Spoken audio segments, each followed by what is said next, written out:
आप सबका बहुत बहुत स्वागत है इस भरत मिलाप कोर्स में। ये रूप अनुगा विद्यापीठ की तरफ से तीसरे महीने में तीसरा कोर्स हो रहा है। और हमारे जो स्पीकर है, ही जो फेमस कहते हैं कथावाचक हैं प्रभु जी। और इस्कॉन में इनका बहुत योगदान है। आज दो कथावाचक हैं हम लोगों के साथ। सर्वप्रथम हमारे साथ सार्वभौम प्रभु हैं। इनको इस्कॉन के वर्ल्ड में किसी भी परिचय का मोहताज नहीं है। प्रभु जी एक इंस्पिरेशन है। और मैं आप लोगों को एक बात बताना चाहता हूँ कि प्रभु जी का अभी ऑपरेशन हुआ है उनके घुटने का। डॉक्टर ने उन्हें बैठने के लिए मना किया, बट प्रभु जी कहे मैं 15 मिनट के लिए जरूर ज्वाइन करूंगा माधवाचरण। मैं 15 मिनट के लिए, इनको इतना रुचि है भगवान के बारे में बोलने का। इसीलिए प्रभु जी 15 मिनट कथा करेंगे। और प्रभु जी हम सब के इंस्पिरेशन है, मेरे भक्ति शास्त्री के टीचर भी रहे हैं। और इनके आशीर्वाद से पाकिस्तान में 12 मंदिर बने हैं, वहां भी प्रीचिंग हो रहा है। और हम सब कथा सुनते हैं प्रभु जी का। और प्रभु जी के बाद हमारी कथा को आरंभ करेंगे और कंटिन्यू करेंगे उद्धव प्रभु। जिन्होंने जूम जपा टॉप करते हैं वो जरूर सुने होंगे उद्धव प्रभु का कथा। उद्धव प्रभु इज वेरी फेमस फॉर कथा और डिंडी। उद्धव प्रभु जी बेस्ड हैं अभी पुणे में, और पिछले 20 साल से इस्कॉन में सेवारत हैं। तो उसके बाद सार्वभौम प्रभु के साथ उद्धव प्रभु जी आज की कथा को आरंभ करेंगे। और कल का कथा भी दोनों लोग करेंगे। So we have to great Vaishnavas Kathavachak. So over to you, Sarvabhaum Prabhu. Thank you so much for joining, Prabhuji. This is the US AP. This is to do आप with the अनम्यूट करके बोल सकते हैं सरभौम प्रभु, unmute कर लीजिए। She quoted these fees. गुरवे गौरचंद्राय राधिकाय तदालये कृष्णाय कृष्ण भक्ताय तद्भक्ताय नमो नमः। ओम नमो भगवते वासुदेवाय। ओम नमो भगवते वासुदेवाय। ओम नमो भगवते वासुदेवाय। कृष्णाय वासुदेवाय देवकी नंदनाय च नंदगोपकुमाराय गोविंदाय नमो नमः। नमो महावदनाय कृष्ण प्रेम प्रदायते कृष्णाय कृष्ण चैतन्य नामनि गौरात्वेषे नमः। रामाय रामभद्राय रामचंद्राय वेदसे रघुनाथाय नाथाय सीताय पत्यये नमः। रामं रामानुजं सीतां भर्तभर्तनुजं सुग्रीवं वायुसूनं च प्रणमामि पुनः पुनः। जय श्री कृष्ण चैतन्य प्रभु नित्यानंद श्री अद्वैत गदाधर शिवासादि गौर भक्त वृंद। हरे कृष्ण कृष्ण कृष्ण हरे हरे हरे राम राम राम हरे हरे। जय श्री राम। आपका ये धारावाहिक मर्यादा पुरुषोत्तम भगवान श्री रामचंद्र का जो दिव्य चरित्र है, जिसमें भव्य भक्ति भरपूर है, उसके अंतर्गत आज हम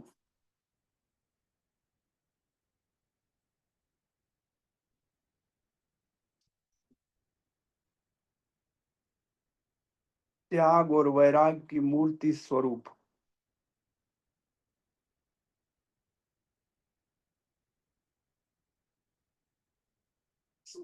धर्म साधारण धर्म विशेष धर्म विशेषतर धर्म के आचार्य भरत जी के दिव्य गुण और उनकी श्री रामचंद्र के चरणों में जो प्रेम भक्ति की निष्ठा है, जिनका एक ये विशेष वचन धर्म अर्थ काम मोक्ष नम धर्म अर्थ काम नम गति मांगू निर्वाण, मुझे धर्म अर्थ काम मोक्ष कुछ नहीं चाहिए, न धनम न जन्म न सौंदर्यम कवितम व जगदीश। क्या चाहिए? जन्म जन्म राम पद रति। राम जी के चरणों में जन्म जन्म के बाद मुझे प्रेम प्राप्त हो, बस मेरी एक ही कामना है। तो ये एक अद्भुत दिव्य चरित्र है। ऐसे रामायण का मूल ग्रंथ वाल्मीकि रामायण रामानुज संप्रदाय का मूल ग्रंथ है। रामानुजाचार्य कई बार उसके पाठ गुरु जी के मुख से सुनने के बाद बड़ा अनुभूति करते हुए कहते हैं, राम जी का धर्म सामान्य धर्म है। माता पिता की आज्ञा का पालन करना, एक पत्नी व्रतधारी पति बनना, भाइयों के साथ सद्व्यवहार करना, ये एक साधारण धर्म की स्थापना है। लक्ष्मण का धर्म विशेष है। वो विशेष धर्म है कि वो भगवान शेष है, साक्षात भगवान का भाई, प्रथम विस्तार श्री कृष्ण का बलराम वही श्री लक्ष्मण है, परंतु सेवा के भाव में हर समय राम के साथ। राम अगर पताका है तो उसका डंडा लक्ष्मण है, अगर राम झंडा है तो उसका डंडा लक्ष्मण है। और वो राम के बिना क्षण भर भी नहीं रह सकते, राम से अलग नहीं हो सकते, और राम की सेवा के बिना रह नहीं सकते हैं। ये विशेष धर्म है, विशेषतर धर्म है भरत का। वो लक्ष्मण से भी ऊपर धर्म है। वो राम जी के संग रह के भी सेवा कर सकते हैं, और राम जी के आज्ञा के पालन के लिए वो राम जी से अलग 14 वर्ष धरती के ऊपर अगर राम सोते हैं तो धरती के नीचे 2 फुट खड्डे में जटाजूट बांध के और रामचंद्र की खड़ाओं को सिंहासन पे विराजमान करके, और वैसे भी राम जी की सेवा कर सकते हैं। राम जी की आज्ञा का पालन करना उनका मुख्य धर्म है। सो राम जी का भरत राम मिलाप, ये तो एक जो मुख्य मिलाप जिसको कहते हैं वो चित्रकूट का मुख्य मिलाप है। राम जी 14 वर्ष वनवास के लिए सीता जी और लक्ष्मण के संग निकले हैं। भरद्वाज ऋषि के आश्रम से होते हुए चित्रकूट आके रह रहे हैं। उस समय भरत अपने ननिहाल केकई देश गए हुए थे, जो आजकल तकसीला जिसको कहते हैं, ये केकई देश है। वहां से महाराज दशरथ के राम जी के वियोग में प्राण त्यागने के ऊपर तत्काल वशिष्ठ जी ने बुलाया। आने के बाद भरत जी ने राज लेने से तो इनकार किया और कहा कि आज तक इक्ष्वाकु वंश में कभी ऐसे हुआ है कि बड़े भाई के होते हुए छोटा भाई कभी राज सिंहासन के ऊपर बैठा हो? आप सब मुझे ये आज्ञा दे रहे हैं गुरु जी, माताओं के मैं राज सिंहासन पे बैठूं? अगर मैं आज राज सिंहासन के ऊपर बैठ गया तो लोग कहेंगे पिता मरता है तो मरने दो, माताएं विधवा होती हैं तो होने दो। भ्राता पिता के समान वन में भटके, माता समान सीता वन में भटके, भ्राता भाई लक्ष्मण वन वनवास भोगे तो भोगने दो, प्रजा दुखी हो तो दुखी होने दो, मेरे को राज करना है। लोग कहेंगे ऐसा भरत ने किया था, ये कलंक मैं मेरे माथे पे नहीं लगाना चाहता।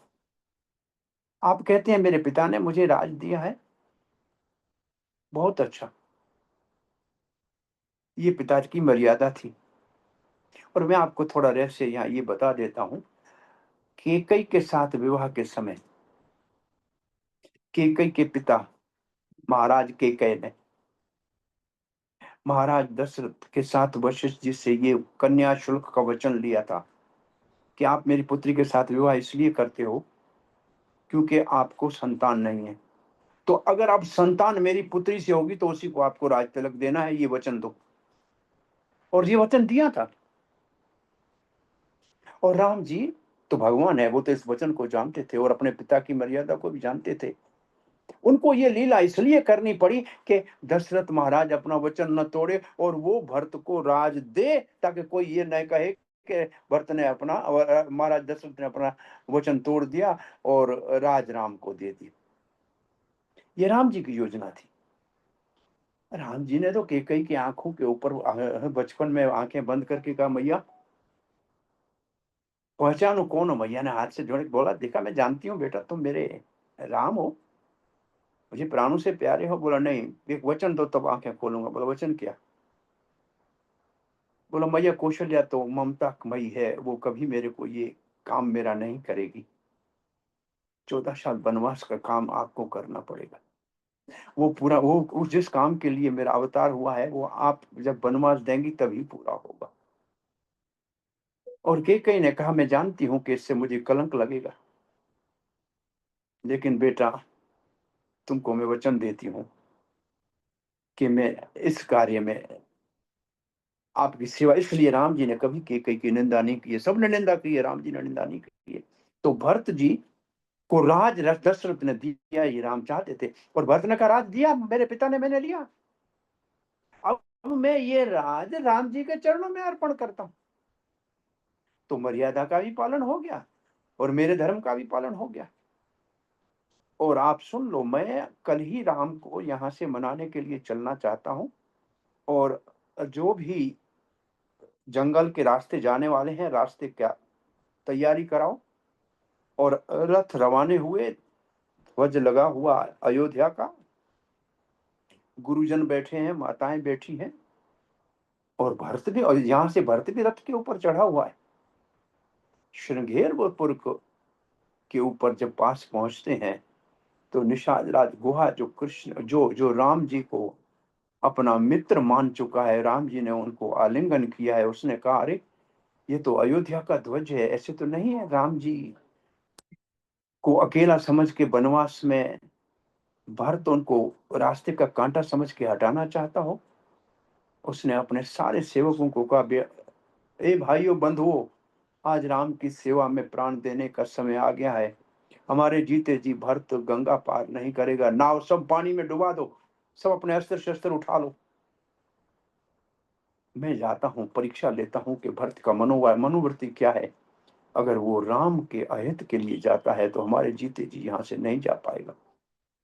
फिर गुहा गए, तो गुहा को दूर से देखे, सुमंत्र ने कहा, भरत, राम जी ने इनको गले लगा के अपना मित्र माना है। तो भरत इतना सुनते ही दौड़ के नीचे उतरे, जाके आलिंगन किया, कहा, गोयराज राम जी के मित्र हो तो हमारे लिए तो पूजनीय हो, हम राम जी को मनाने जा रहे हैं। बोला निश्चित रूप से, और कोई आपका तो मनोरथ नहीं है ना? बोला नहीं।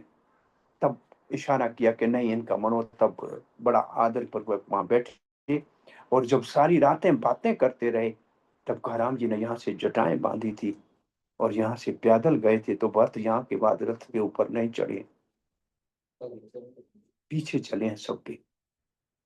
भरद्वाज ऋषि के आश्रम में पहुंचे हैं।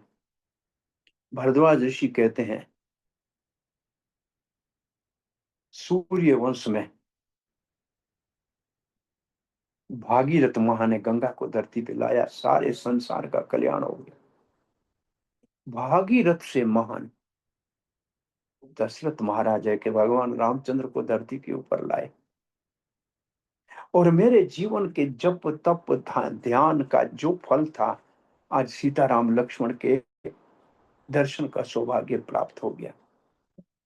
और भरत जब वहां आए हैं,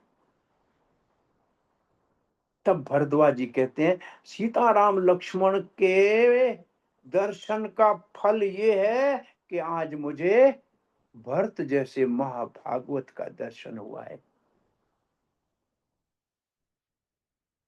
रास्ते में जाते हुए चित्रकूट में सीता माता के पांव में कांटा तलवे से निकलने लगा, और बाहर निकला। धड़ाम से राम कहते हुए सीता धरती पे गिरी है। लक्ष्मण कांटा निकालने के लिए पांव की तरफ गए हैं। राम जी कहते हैं, पृथ्वी को पृथ्वी, पृथ्वी माता हाथ जोड़ के खड़ी हो गई। बोला, सुनो देवी,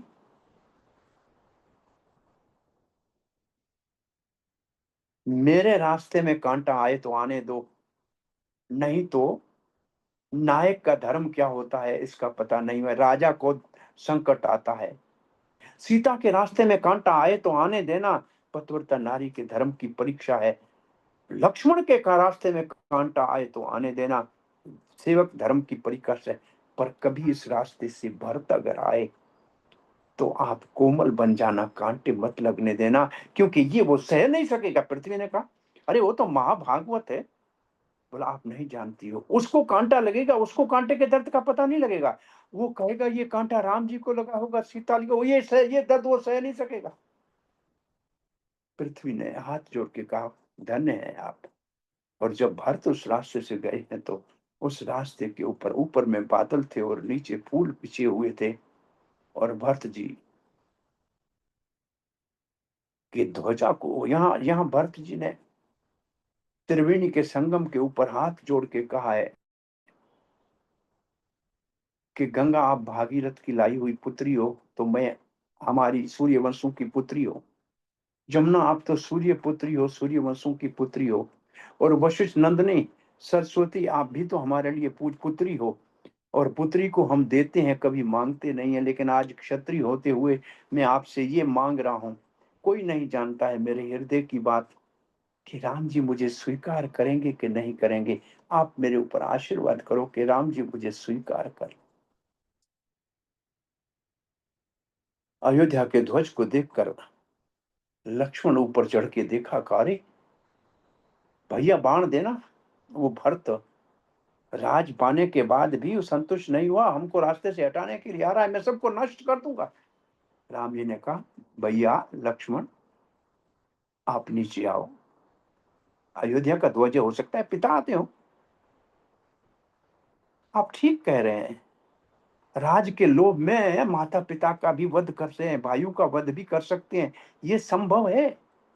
परंतु लक्ष्मण सुनो, सूर्य ठंडा हो सकता है, लक्ष्मी गरीब होके भीख मांगे तो मांग सकती है, परंतु भरत राज के लिए भ्राता के धर्म का कभी उल्लंघन नहीं कर सकता। अगर भरत धर्म की गद्दी के ऊपर बैठ गया तो धर्म धरातल में चला जाएगा, भाइयों के ऊपर विश्वास संसार से उठ जाएगा। मेरा भरत ऐसे कभी नहीं कर सकता है, ये विश्वास था राम जी। और फिर भरत जी जब आते हैं, दूर से देखते हैं राम जी को, राम जी आलिंगन उनको जहां जिस जगह पे करते हैं वहां पत्थर पिघल गए हैं। उस चित्रकूट के जो पर्वत है कमतगिरी, उसके परिक्रमा में वो स्थान जहाँ दोनों भाइयों का मिलन हुआ है, राम भरत मिलाप, वहां के पत्थरों में दोनों भाइयों के चरणों के चिन्ह आज भी शोभन्य है उन प्रेम की परिकाष्ठा को। और राज को तुच्छ मान के भाइयों के प्रेम को उतना महान दिखाने का ऐसा उदाहरण इतिहास में कहीं नहीं मिलेगा। भरत जैसा भाई ये तो भाग्यशाली को मिलता है, ये प्रेरणा है। भक्त तो वो तो भगवान है साक्षात, ये तो चतुर्व्यूह है धरती के ऊपर प्रकट हुए हैं। सो फिर भरत जी और राम जी के बीच में जो बातचीत होती है और खड़ाऊ लेके आते हैं, ये भी बड़ा प्रसंग रोचक है और बड़ा करुणामय प्रसंग है।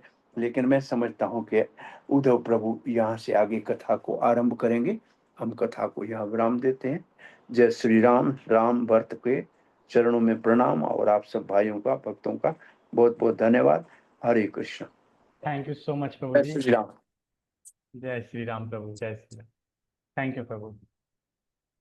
सो नाउ हमारे चहते उद्धव प्रभु जी अब यहाँ से कथा को आरंभ करेंगे, और उद्धव प्रभु जी भी कुछ टॉपिक सेलेक्ट किए हैं। तो प्रभु जी हैं अभी शिशु, और प्रभु जी चले गए। तो उद्धव प्रभु जी, हरे कृष्णा उद्धव प्रभु।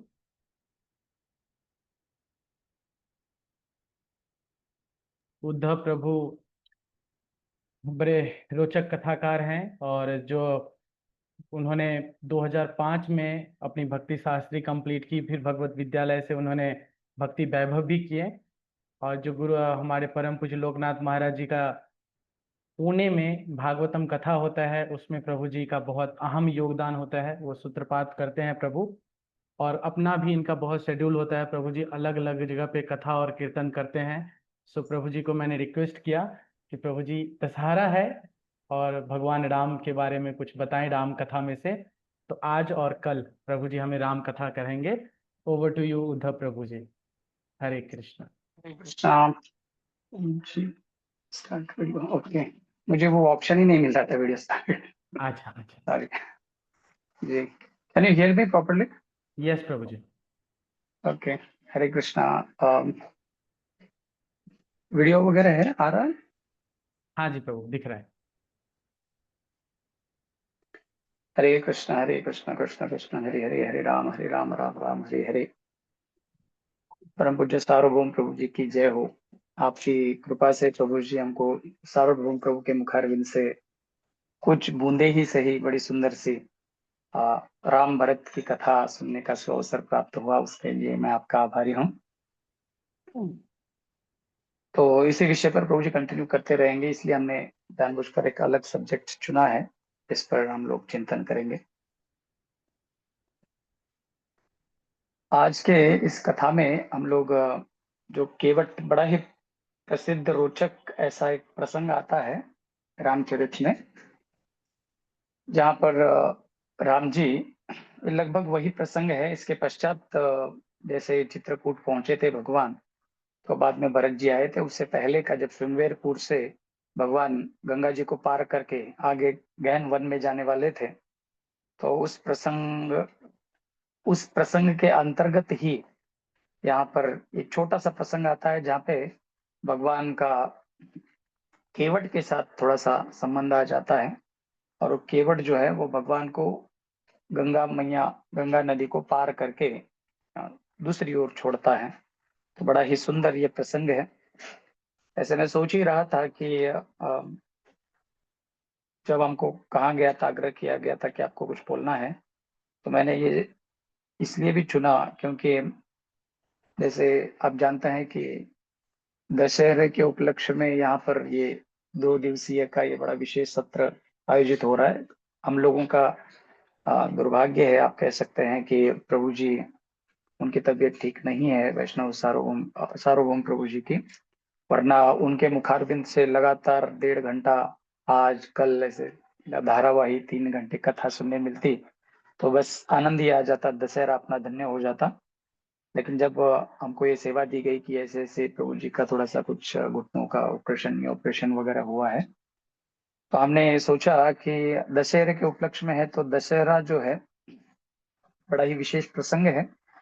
आप देख सकते हैं कि पूरे विश्व भर में लोग दशहरा मनाते हैं और बड़े आनंद उत्साह के साथ मनाते हैं। यहाँ से धीरे धीरे आगे कार्तिक मास आएगा, दिवाली आएगी, और वैष्णवों के लिए बड़े बड़े बड़े फेस्टिवल आ जाते हैं।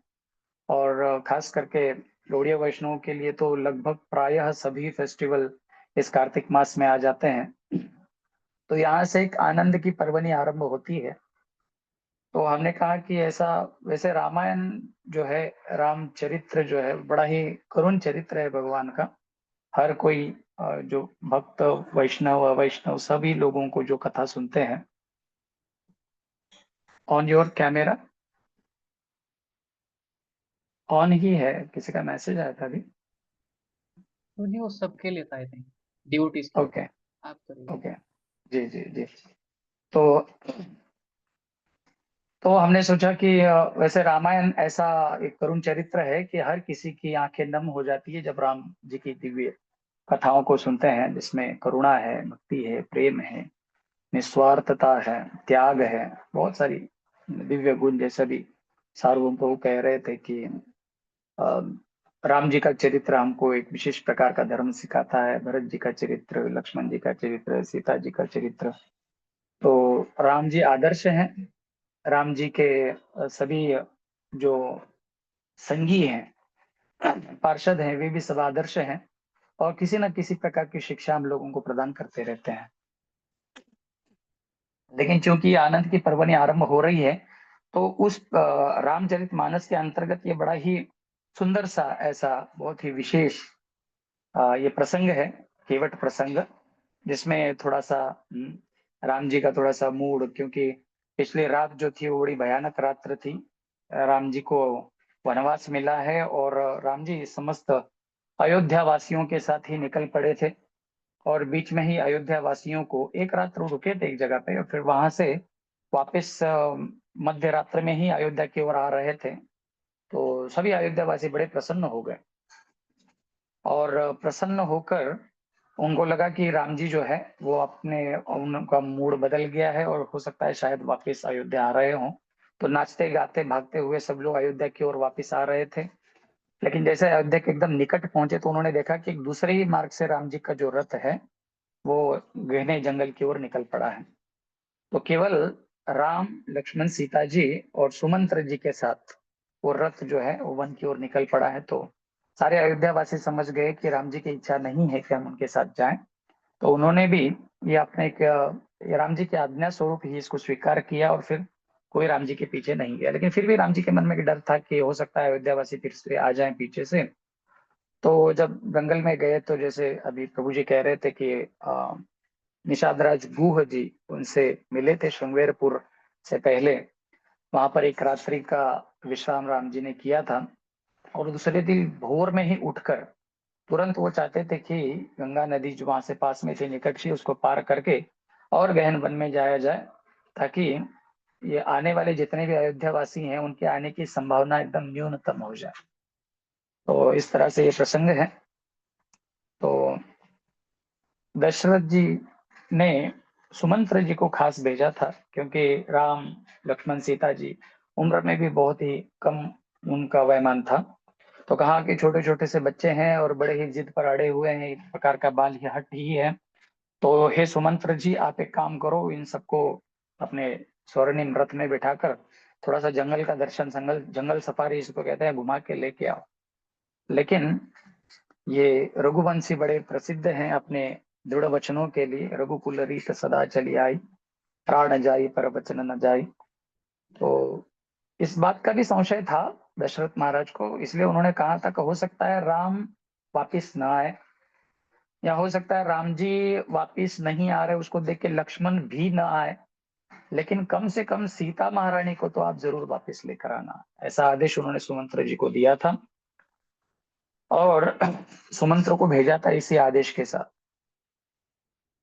तो जैसे ही राम जी एकदम भोर में प्रातःकाल उठे हैं और गंगा नदी के तट पे आए हैं, गंगा नदी के तट पे उन्होंने देखा कि सारी नाव खड़ी है। एक विशेष नाव खड़ी है, उसमें एक केवट बैठा हुआ है जो मानो राह ही देख रहा हो और वहां पर भगवान राम जी का आगमन होता है। लक्ष्मण जी, सीता महारानी, निषाद राज गुह और सुमंत्र जी जो अपने रथ के साथ भी आए हैं। तो बहुत सारे मेल मिलाप होते हैं, आलिंगन इत्यादि होते हैं।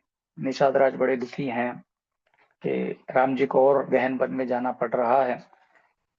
और निषाद राज जी के बारे में क्या कहा जाए, सुमंत्र जी के बारे में क्या कहा जाए। राम जी के वियोग में ऐसा वर्णन किया गया है कि जो राम जी के रथ को लगे हुए जो घोड़े थे, वो घोड़े भी रुदन कर रहे थे, घोड़े भी भगवान के वियोग में रो रहे थे। तो ऐसा ये करुण दृश्य है जहां पर राम जी ने बड़े प्रेम से सुमंत्र जी को समझाया कि हे सुमंत्र जी, देखिए मैं जंगल में आ चुका हूँ, मेरे माता पिता की आज्ञा का गुरुवर थे त्यक्तराज, माता पिता की आज्ञा का पालन करते हुए मैं तो जंगल में आ गया हूँ। मेरे पीछे पीछे मेरे परछाई स्वरूप लक्ष्मण जी भी आ गए हैं। अपने पिताजी की आज्ञा का हवाला देते हुए सीता महारानी भी निकल कर आ गई है। अब अयोध्या जो है वो अनाथ सी हो गई है क्योंकि आप जानते हैं कि पिताजी की तबीयत कुछ उतनी खास नहीं है, ठीक नहीं है। जैसे मानो एकदम दुखों का पहाड़ टूट कर गिर गया हो, आसमान टूट कर गिर गया हो दशरथ महाराज जी के ऊपर। तो दशरथ जी बड़े दुखी हैं और व्यतीत हैं और बीमार हैं और ऐसे अवस्था में वृद्ध तीन जो माताएं हैं वे क्या ही कर पाएंगे। और साथ ही साथ भैया भरत और शत्रुघ्न जी जो है वो ननिहाल गए हैं, उनका भी आगमन कब होगा इसकी कोई गारंटी नहीं।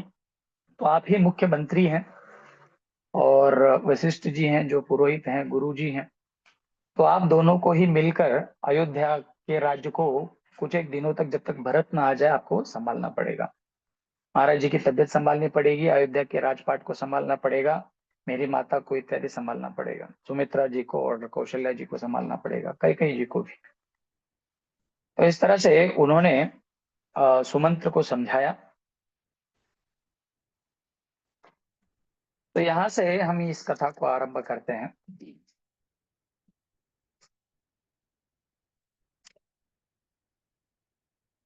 मैं जरूर बताना चाहूंगा, ये जो चरित्र है, ये केवट का प्रसंग केवल रामचरितमानस में है, वाल्मीकि रामायण में नहीं है। तो हम रामचरितमानस से ही इस कथा को हम लोग लेंगे।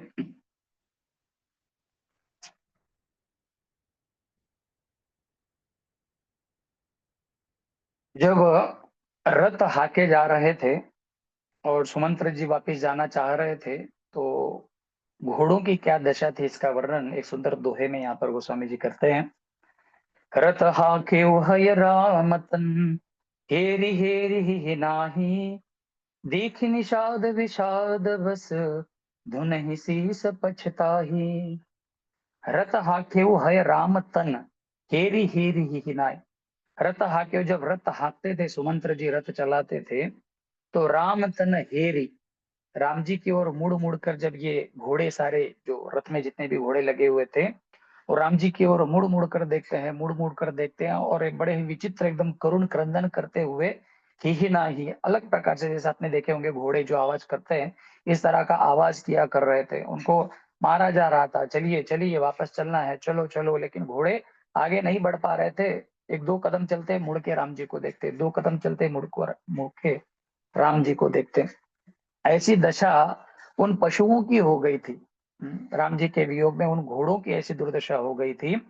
रथ हाके हय राम तन, हय कहते हैं घोड़ों को, राम तन हेरी हेरी ही नाय। राम जी को मुड़ मुड़ कर देखते थे और विचित्र सा आवाज निकालते थे, रुदन करते थे, क्रंदन करते थे। देखी निषाद विषाद वस, धुन ही शीस पछताई।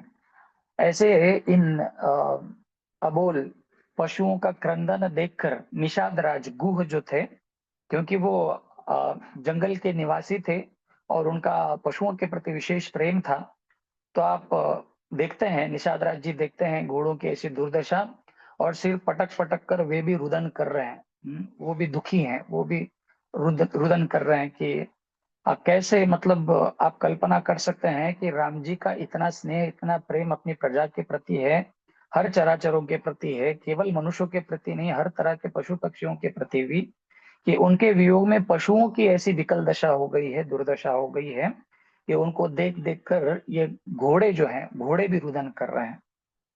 ये ऐसी ये करुण दशा देखकर, देखी निषाद विषाद बस, निषाद राज जब ऐसी अवस्था को देखते हैं तो नहीं शीस पछताई, बड़ा पश्चाताप करने लगते हैं कि कैसे उस महिला की मति मारी गई, कैसे कौन ऐसे राम जी जैसे इतने आज्ञाकारी पुत्र को, गुणकारी पुत्र को कौन जंगल में भेज सकता है, इतने सुकोमल पुत्र को। तो सिर पकड़ पकड़ के क्रंदन कर रहे हैं, रुदन कर रहे हैं वियोग में। आगे ये कथा आपको साथ ही साथ इस बात का भी ध्यान रखना पड़ेगा, ये कथा साथ ही साथ भगवान शंकर पार्वती जी से कह रहे हैं, रामायण की कथा। हाँ, इसके मूल जो वक्ता है वो भगवान शिव जी हैं। तो आप ऐसे कल्पना कीजिए कि भगवान शंकर ही इस कथा को सुना रहे हैं, तो उन्हीं के वचनों को हमें समझना चाहिए। शंकर जी कहते हैं, जासु वियोग विकल पशु ऐसे, प्रजा मात पितु जियहि कैसे। जासु वियोग विकल पशु ऐसे, जिनके वियोग में पशु यदि इतने विकल हो रहे हैं, घोड़े घोड़े आप कल्पना कीजिए, पशु, जैसे कहते हैं कि मनुष्यों की अपेक्षा पशुओं में भावनाएं थोड़ी सी कम होती हैं, हाँ, थोड़ी सी चेतना कम होती है, जड़ होती है, लेकिन ऐसे पशु भी इस तरह से विकल हो रहे हैं, इस तरह से दुखी हो रहे हैं, इस तरह से पछतावा कर रहे हैं, पश्चाताप कर रहे हैं। जासु वियोग विकल पशु ऐसे, प्रजा मातु पितु जियहि कैसे। आप कल्पना कर सकते हैं कि ऐसे राम जी के वियोग में प्रजा, उनकी सारी प्रजा, माता पिता, उनकी माताएं और पिता कैसे जी सकते हैं। पशु यदि इतने विकल हो रहे हैं तो उन लोगों के बारे में क्या कहा जाए जिनका प्रत्यक्ष भगवान से संबंध है, भगवान के माता के बारे में क्या कहा जाए, उनके पिताजी कैसे। और सही में आगे चल के खबर आएगी कि राम जी के वियोग में जो है दशरथ महाराज ने अपने प्राण ही त्याग दिए। आप कल्पना कीजिए, भगवान शंकर कह रहे हैं पार्वती जी से कि हे देवी, आप सोचो कि घोड़े यदि इतने विकल हो रहे हैं तो उनकी मैया का क्या कहें, उनके पिताजी का क्या कहें, और प्रजा जिनके सारे प्राण ही भगवान में है या राम जी में ही जिनके प्राण बसते हैं, ऐसी प्रजा के बारे में क्या कहा जाए कि वो कितना पश्चाताप करते होंगे, वो कितना दुख व्यक्त करते होंगे। बरबस राम सुमंत्र पठाए, सुरसरी तीर आप तब आए। बरबस घोड़े ही नहीं जाना चाहते तो आप कल्पना करो सुमंत्र जी कैसे जाना चाहेंगे। लेकिन जैसे हमने आरंभ में कहा कि सुमंत्र जी को अलग अलग पद्धति से उन्होंने समझाया कि देखिए सुमंत्र जी, आपका जाना है जरूरी है, बहुत ही महत्वपूर्ण है, आवश्यक है, अन्यथा इतना बड़ा ये समृद्ध साम्राज्य, सुरेप्सित राज्य लक्ष्मी, दशरथ महाराज जी के राज्य के बारे में बताया गया है। भागवत में श्लोक आता है जहाँ पे सुखदेव गोस्वामी कहते हैं दशरथ महाराज जी का राज्य इतना ऐश्वर्यशाली था, सुरेप्सित राज्य लक्ष्मी ने ऐसे कहा गया। राम जी ने ऐसे राज्य का परित्याग किया है जो राज्य सुरेप्सित, सूर्य, सुर कहते हैं देवताओं को, इप्सित कहते हैं देवता जिस राज्य की चाह रखते हैं। मतलब देवराज इंद्र को दशरथ महाराज के राज्य के सामने अपने स्वर्ग का राज्य भी फीका लगता है। अरे स्वर्ग में क्या आनंद है, स्वर्ग में क्या सुख है, असली आनंद असली सुख तो अयोध्या नगरी में है। तो ऐसे राज्य का राम जी ने परित्याग किया था। तो इतनी महान ये राजधानी है, अयोध्या राजधानी है, और इसका सारा राज्यपाठ जो है ये सारा अस्त व्यस्त हो जाएगा यदि सुमंत्र जी आप नहीं जाएंगे। तो बरबस राम सुमंत्र पठाए, राम जी ने जबरदस्ती सुमंत्र को भेजा और गुह, निषादराज गुह को चलिए आप कुछ दूर तक हमको रास्ता दिखाइए, मार्ग दिखाइए कहते हुए सुमंत्र जी के साथ लक्ष्मण और सीता महारानी के साथ सुरसरी तीर आप तब आए।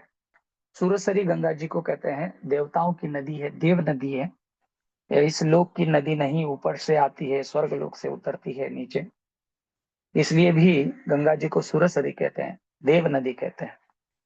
तो ऐसी गंगा जी के तट पर भगवान वहां पर पहुंचे हैं, भोर का समय है, प्रातःकालीन समय है, और जैसे ही राम जी वहां पर आए तो वहां पर उन्होंने देखा कि ये केवट बैठा हुआ है, जो भगवान का बड़ा ही चित्र विचित्र और बड़ा ही मधुर भक्त है केवट। तो केवट वहां पर बैठा हुआ है, अपनी नाव में बैठा हुआ है, और नाव का जो है लंगर डाला गया है, बीच मझधार में नाव है, उसके ऊपर वो बैठा हुआ है। तो राम जी उसे आग्रह कर रहे हैं, राम जी उसे निवेदन कर रहे हैं, मांगी नाव न केवट आना, कहीं तुम्हार मरम में जाना। मांगी नाव न केवट आना, राम जी ने कहा कि ए भैया सुनो, हे नौका चलाने वाले, हे केवट जी, मैं आपसे निवेदन कर रहा हूँ, आप आइए और कृपा करके हमको गंगा जी के पार ले जाइए, गंगा जी के पार छोड़ दीजिए। मांगी नाव न केवट आना, भगवान ने जब उससे निवेदन किया कि भैया नाव लेकर आओ लेकर आओ, तो वहीं बैठा है, एकदम स्थिर गंभीर बैठा है, और कोई रिप्लाई नहीं, कुछ नहीं कुछ नहीं। कह रहे हैं कि आइए आइए, ले जाइए हमको, पार ले जाइए, नदी के पार ले जाइए। तो मना कर रहा है, नहीं नहीं मैं नहीं ला सकता। और बारंबार पूछने पर क्या कारण है, क्यों नहीं ला रहे हो, तो कहा ही तुम्हारा मरम में जान। कहता है कि हे राम जी, मैं जानता हूं आप राम जी हो, और मैं ये भी जानता हूं कि आपका टॉप सीक्रेट जो है ना, ये गुपित मैं बहुत अच्छी तरह से जानता हूं। जब किसी व्यक्ति को आप ऐसे कहेंगे कि भैया तुम्हारा मैं सीक्रेट जानता हूं, तो व्यक्ति वैसे ही घबरा जाता है ये पता नहीं ये कौन से सीक्रेट की बात कर रहा है। तो राम जी थोड़े से संकुचित हो गए कि ये क्या कह रहा है। तो कहो ही तुम्हारा मर्म मैं जाना, बोले मैं तुम्हारा मर्म जानता हूँ, राम जी से कहता है। तो राम जी बड़े विस्मित हो गए। राम जी ने कहा कि भैया मेरा चरित्र तो एकदम आदर्श, एकदम ट्रांसपेरेंट है, इसमें कौन सी बड़ी बात है। आदर्श राम जी तो मर्यादा पुरुषोत्तम है, उनके चरित्र में तो कोई कलंक हो ही नहीं सकता। तो राम जी तो निश्चिंत थे, लक्ष्मण जी थोड़ी सी टेढ़ी मेढ़ी नजर से देख रहे थे कि ये क्या कह रहा है, ये राम जी का कौन सा ऐसा मर्म है, कौन सा ऐसा गुपित है जो ये जानता है। आगे पूछते हैं कि भैया क्या कहना चाहते हो, एकदम साफ साफ शब्दों में कहो। तो आगे वो कहता है, ध्यान से सुनिए। चरण कमल रज कहूं सब कहही, मानुष करनी मूरी कछु अहही। चरण कमल रज सब कहूं सब कहही, मानुष करनी मूरी कछु अहही। मैंने आपके बारे में ऐसे सुना है, आपके बारे में नहीं, आपके चरणों के बारे में, चरणों के बारे में नहीं, चरणों के धूल के बारे में एक विशेष बात सुनकर रखी है। वही मैं आपसे बता रहा हूँ। बोले क्या, ऐसी कौन सी बात सुनकर रखी है? तो कहते हैं चरण कमल रज, आपके चरण कमल, जो आपके चरण है वो कमल के सदृश है, भगवान के चरण कमल के समान है। चरण कमल, बारंबार चरणारविंद, अभय चरणारविंद कहते हैं। भगवान के चरणों की उपमा हमेशा कमल के साथ दी जाती है। क्यों कमल के साथ दी जाती है? उसके 3 कारण बताते हैं। आपने बारंबार परम पूज्य लोकनाथ स्वामी महाराज जी के मुखारविंद से सुना होगा कि कमल में 3 खासियत होती है। कौन कौन सी?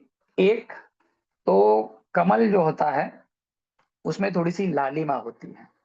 कमल जो होते हैं वो थोड़े से लाल लाल होते हैं। दूसरी बात है कि वो बहुत ही कोमल होते हैं, सुकोमल होते हैं। और तीसरी बात यह है कि भगवान के जो कमल होते हैं, अन्य जैसे चाफा, चंपा इत्यादि जो पुष्प होते हैं, मोगरा इत्यादि में बड़ी उग्र गंध होती है। लेकिन कमल में जो कमल का पराग होता है और उसकी जो गंध होती है ना, गंध होती है उसमें, लेकिन बहुत ही धीमी धीमी गंध, एकदम एकदम बारीक सी, ऐसी सुंदर सी, शांत सी ऐसी सुगंध उसमें से आती है। तो ये 3 खासियत कमल की होती है। एक तो लालिमा होती है, कोमल होता है और सुगंधित होता है। तो ये तीनों खासियत भगवान के चरणों में पाई जाती है। भगवान के चरणों में भी, वैसे भगवान तो मेघ श्यामल कोमलांगो, भगवान तो काले नीले सावले से हैं। इदानीम कृष्णताम गतः, गर्गाचार्य कहते हैं कृष्णत्व को प्राप्त करते हैं। लेकिन उनके जो चरण कमल हैं, कुछ अंग, चरण कमल ही नहीं, उनके हाथ जो है, उनके गालों का कुछ भाग जो है, उनके नेत्र जो है, उनके बिंब फलाद रोष्टा, उनके ओठ, कुछ भाग ऐसे हैं जिनमें नेचुरली लालिमा है भगवान के अंगों में। तो उन अंगों में से चरण भी भगवान के एक ऐसे अंग है जिनमें नेचुरली नीचे उनके जो तलवे हैं वहां पर एक लालिमा होती है। और बहुत सारे हम देखते हैं, खास करके उत्तर भारत में हम देखते हैं बहुत सारी माताएं वगैरह अलग अलग प्रकार के, वो क्या कहते हैं, अलता वगैरह लगा के लाल काले पीले कर देते हैं हाथ में। भगवान को ये सब करना नहीं पड़ता, नेचुरली नेचुरली उनके हाथ पैर होठ नेत्र इत्यादि सब लाल हैं। लाल तो है और कोमल भी है, बहुत कोमल, बहुत कोमल। भगवान के चरण कमलों के बारे में जैसे अभी कह रहे थे सार्वभौम प्रभु जी कि भरत जी ये सोचकर दुखी हो जाएंगे। क्या सोचकर दुखी हो जाएंगे? जब उनको कांटा लगेगा तो उनको तो कांटा उनका कुछ बिगाड़ नहीं सकता, पर उनके मन में ये विचार आ जाएगा कि अरे ये कांटा हो सकता है राम जी को भी लगा होगा, ये सोचकर मूर्छित हो सकते हैं भरत भैया। इसलिए भगवान निवेदन कर रहे हैं वन देवी से कि आप जरा शांत हो जाइए, नर्म हो जाइए, सॉफ्ट हो जाइए। तो भगवान के चरण कमल बहुत ही कोमल हैं। भागवत में जो श्लोक आता है जहां पर सुखदेव गोस्वामी कहते हैं, गुरुवर्धे त्यक्त राज्य व्यचरद अनुवनम पद्म पद्भ्याम प्रियाया पानी स्पर्श अक्षमाभ्याम। राम जी के चरण कितने कोमल है, कहते हैं पानी स्पर्श अक्षमाभ्याम प्रियाया। सीता महारानी के पानी कहते हैं हाथ को, स्पर्श को अक्षमाभ्याम। राम जी के चरण कमल इतने कोमल है, जिन चरणों से बिना पदत्राण के वे जंगल में भ्रमण किए, वे चरण इतने कोमल है, जो चरण कमल आप कल्पना कर सकते हैं सीता महारानी कितनी कोमल होंगी और सीता रानी के हाथ कितने कोमल होंगे। उन हाथों का स्पर्श भी जो राम जी के चरण कमल सह नहीं पाते, प्रियाया पानी स्पर्श अक्षमाभ्याम कहते हैं। सीता महारानी के हाथों का स्पर्श भी जो चरण नहीं स्पर्श कर पाते या सह पाते, वे चरण कमल कितने कोमल होंगे भगवान के, आप कल्पना कर सकते हैं। गोपिकाएं गोपी गीत में कहते हैं शीलतृणांकुरै सीदतीति नः कलिलता मनः कांत गच्छति। हे कृष्ण, हम ये सोच कर ही कि आप जब जंगल में भ्रमण कर रहे हैं तो शीलतृणांकुरै, तृण के अंकुर भाग, भगवान तृणचरानुग है, तृणचर अनुग है, मतलब जो गौवे हैं घास खाती है उनके पीछे चलते हैं। तो जो गाय होती थी वो ऊपर ऊपर की कोमल कोमल घास खाती थी और नीचे का जो हार्ड वाला पार्ट है वैसे ही छोड़ देती।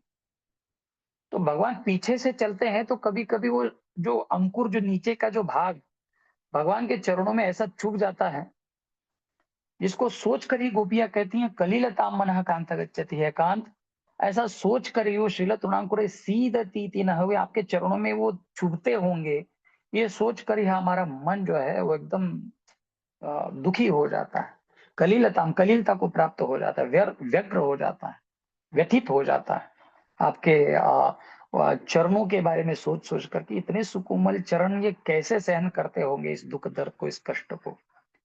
तो भगवान के चरण एक तो लाल है और ऊपर से दूसरी उसकी खासियत बताई गई है, सॉफ्ट है, बहुत ही मक्खन जैसे भगवान के चरण का। पंढरपुर में आप देखे होंगे विठ्ठल भगवान के चरणों में एक ऐसे एक छिद्र है, आप उनके चरणों में आप देखेंगे तो ऐसे उंगली का निशान है। एक महिला थी जो भगवान के बारे में सुन रही थी, श्रवण कर रही थी, और उन्होंने बताया कि भगवान का शरीर मक्खन जैसा कोमल होता है। और उसने परीक्षा लेने के लिए वो विठ्ठल भगवान के पास जैसे ही पहुंची तो उनके पैरों में उसने उंगली डाल दी तो है तो भगवान ऐसे कहते हैं ना कि भगवान योगी 28 विठे भरी उभा, भगवान तो खड़े हैं ऐसे एकदम लोगों को दर्शन देने के लिए एकदम दृढ़ता के साथ, लेकिन जैसे ही उसने अपनी उंगली भगवान के चरणों में डाल दी तो एकदम धस से मक्खन के अंदर जैसे उंगली चली जाए चली गई। तो उसका विश्वास दृढ़ हो गया और आने वाले लोगों को ये सीख मिले कि भगवान कितने कोमल है। तो आज तक भी भगवान श्री विठ्ठल के चरणों में वो छिद्र अभी भी है, वो होल जो है वो अभी भी वहां पर। तो भगवान के चरण बड़े ही कोमल हैं और उसमें से सुगंध आती है। भगवान, आप भागवत में कितने बार वर्णन है कि भगवान जब जा रहे हैं जंगल में से तो बहुत सारे भौरे एकदम मदमस्त होकर एकदम गुंजायमान करते हुए भगवान के इर्द गिर्द घूमते रहते हैं, क्योंकि भगवान के श्री अंग से ही एक विशिष्ट प्रकार की धीमी धीमी सी सुगंध निकलती है जो सारे भौरों को मदमस्त कर देती है। तो ये जो कमल की तीनों खासियत है ये भगवान के चरणों में है। भगवान के चरण जैसे कमल लाल है, भगवान के चरण भी लाल हैं, कमल जैसे कोमल है और कमल जैसे सुगंधित भी हैं। इसलिए ये कह रहा है, यहाँ पर केवट कह रहा है चरण कमल, आपका जो चरण है वो कमल सदृश है और उसकी जो रज है, उसकी जो रज है कहूं सब कह ही, उसके बारे में बहुत सारे लोगों में चर्चा हो रही है जो मैंने भी सुन रखी है। तो क्या चर्चा हो रही है और आपने क्या सुन के रखा है ये बताइए। जब भगवान ने कहा तो केवट कहता है मानुष करणी मूरी कछु आय, आपके चरणों में मानुष करनी, आपके चरण रज में एक ऐसी कोई जादू है, मूरी कहते हैं जादू को, ऐसा कोई जादू टोना छुपा हुआ है उस रज में कि जैसे ही उस रज का स्पर्श हो जाता है, किसी निर्जीव वस्तु को भी स्पर्श हो जाता है तो वस्तु सजीव हो जाती है। ऐसा नहीं, और उसमें भी सजीव नहीं होती, वो मनुष्य बना देती है डायरेक्ट। मानुष करनी मूरी कछु अहि, मानुष करनी।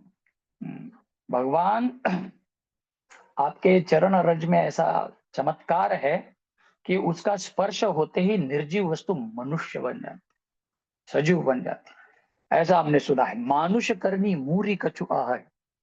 आगे कहते हैं छुअत शिला भई नारी सुआही, पाहन तेन काट कठिनाई। हमने ये आपको कैसे क्या पता चला कि इससे मनुष्य बनता है, निर्जीव वस्तु मनुष्य बन जाती है? तो कहता है कि हमने ऐसे सुना है कि छुअत शिला भई नारी सुहाई, आप जब अपने गुरु विश्वामित्र के साथ, भैया लक्ष्मण के साथ मिथिला जा रहे थे तो रास्ते में आपको सिद्धाश्रम मिला और वहां पर आपने गौतम ऋषि के आश्रम में, वहां पर अहिल्या जी जो गौतम जी के श्राप से ही वहां पर एक शिला बनकर पड़ी हुई थी, पत्थर बनकर पड़ी हुई थी, आपने जैसे ही उस पत्थर को गुरु का आदेश मानकर अपने चरणों का स्पर्श कराया है तो तुरंत वो स्त्री बन गई, हमने ऐसे सुना। वो क्या बन गई? स्त्री बन गई। छुअत शिला भई नारी सुहाई, बड़ी सुंदर नारी बन गई है। पाहन तेन काट कठिनाई। तो मेरे मन में शंका ये है कि वो तो पत्थर था जिसकी नारी बन गई, मेरी जो नाव है, सबसे पहली बात, एक तो वो निर्जीव है, और दूसरी बात किससे बनी हुई है? ये पत्थर से बनी हुई नाव नहीं है, ये काठ से बनी हुई नाव है। काठ मतलब लकड़ी से। और जो लकड़ी होती है तो निर्जीव पत्थर जैसे ही, लेकिन पत्थर थोड़ा कठोर होता है, और काष्ठ जो होता है, लकड़ी जो होती है, वो थोड़ी सी कोमल होती है।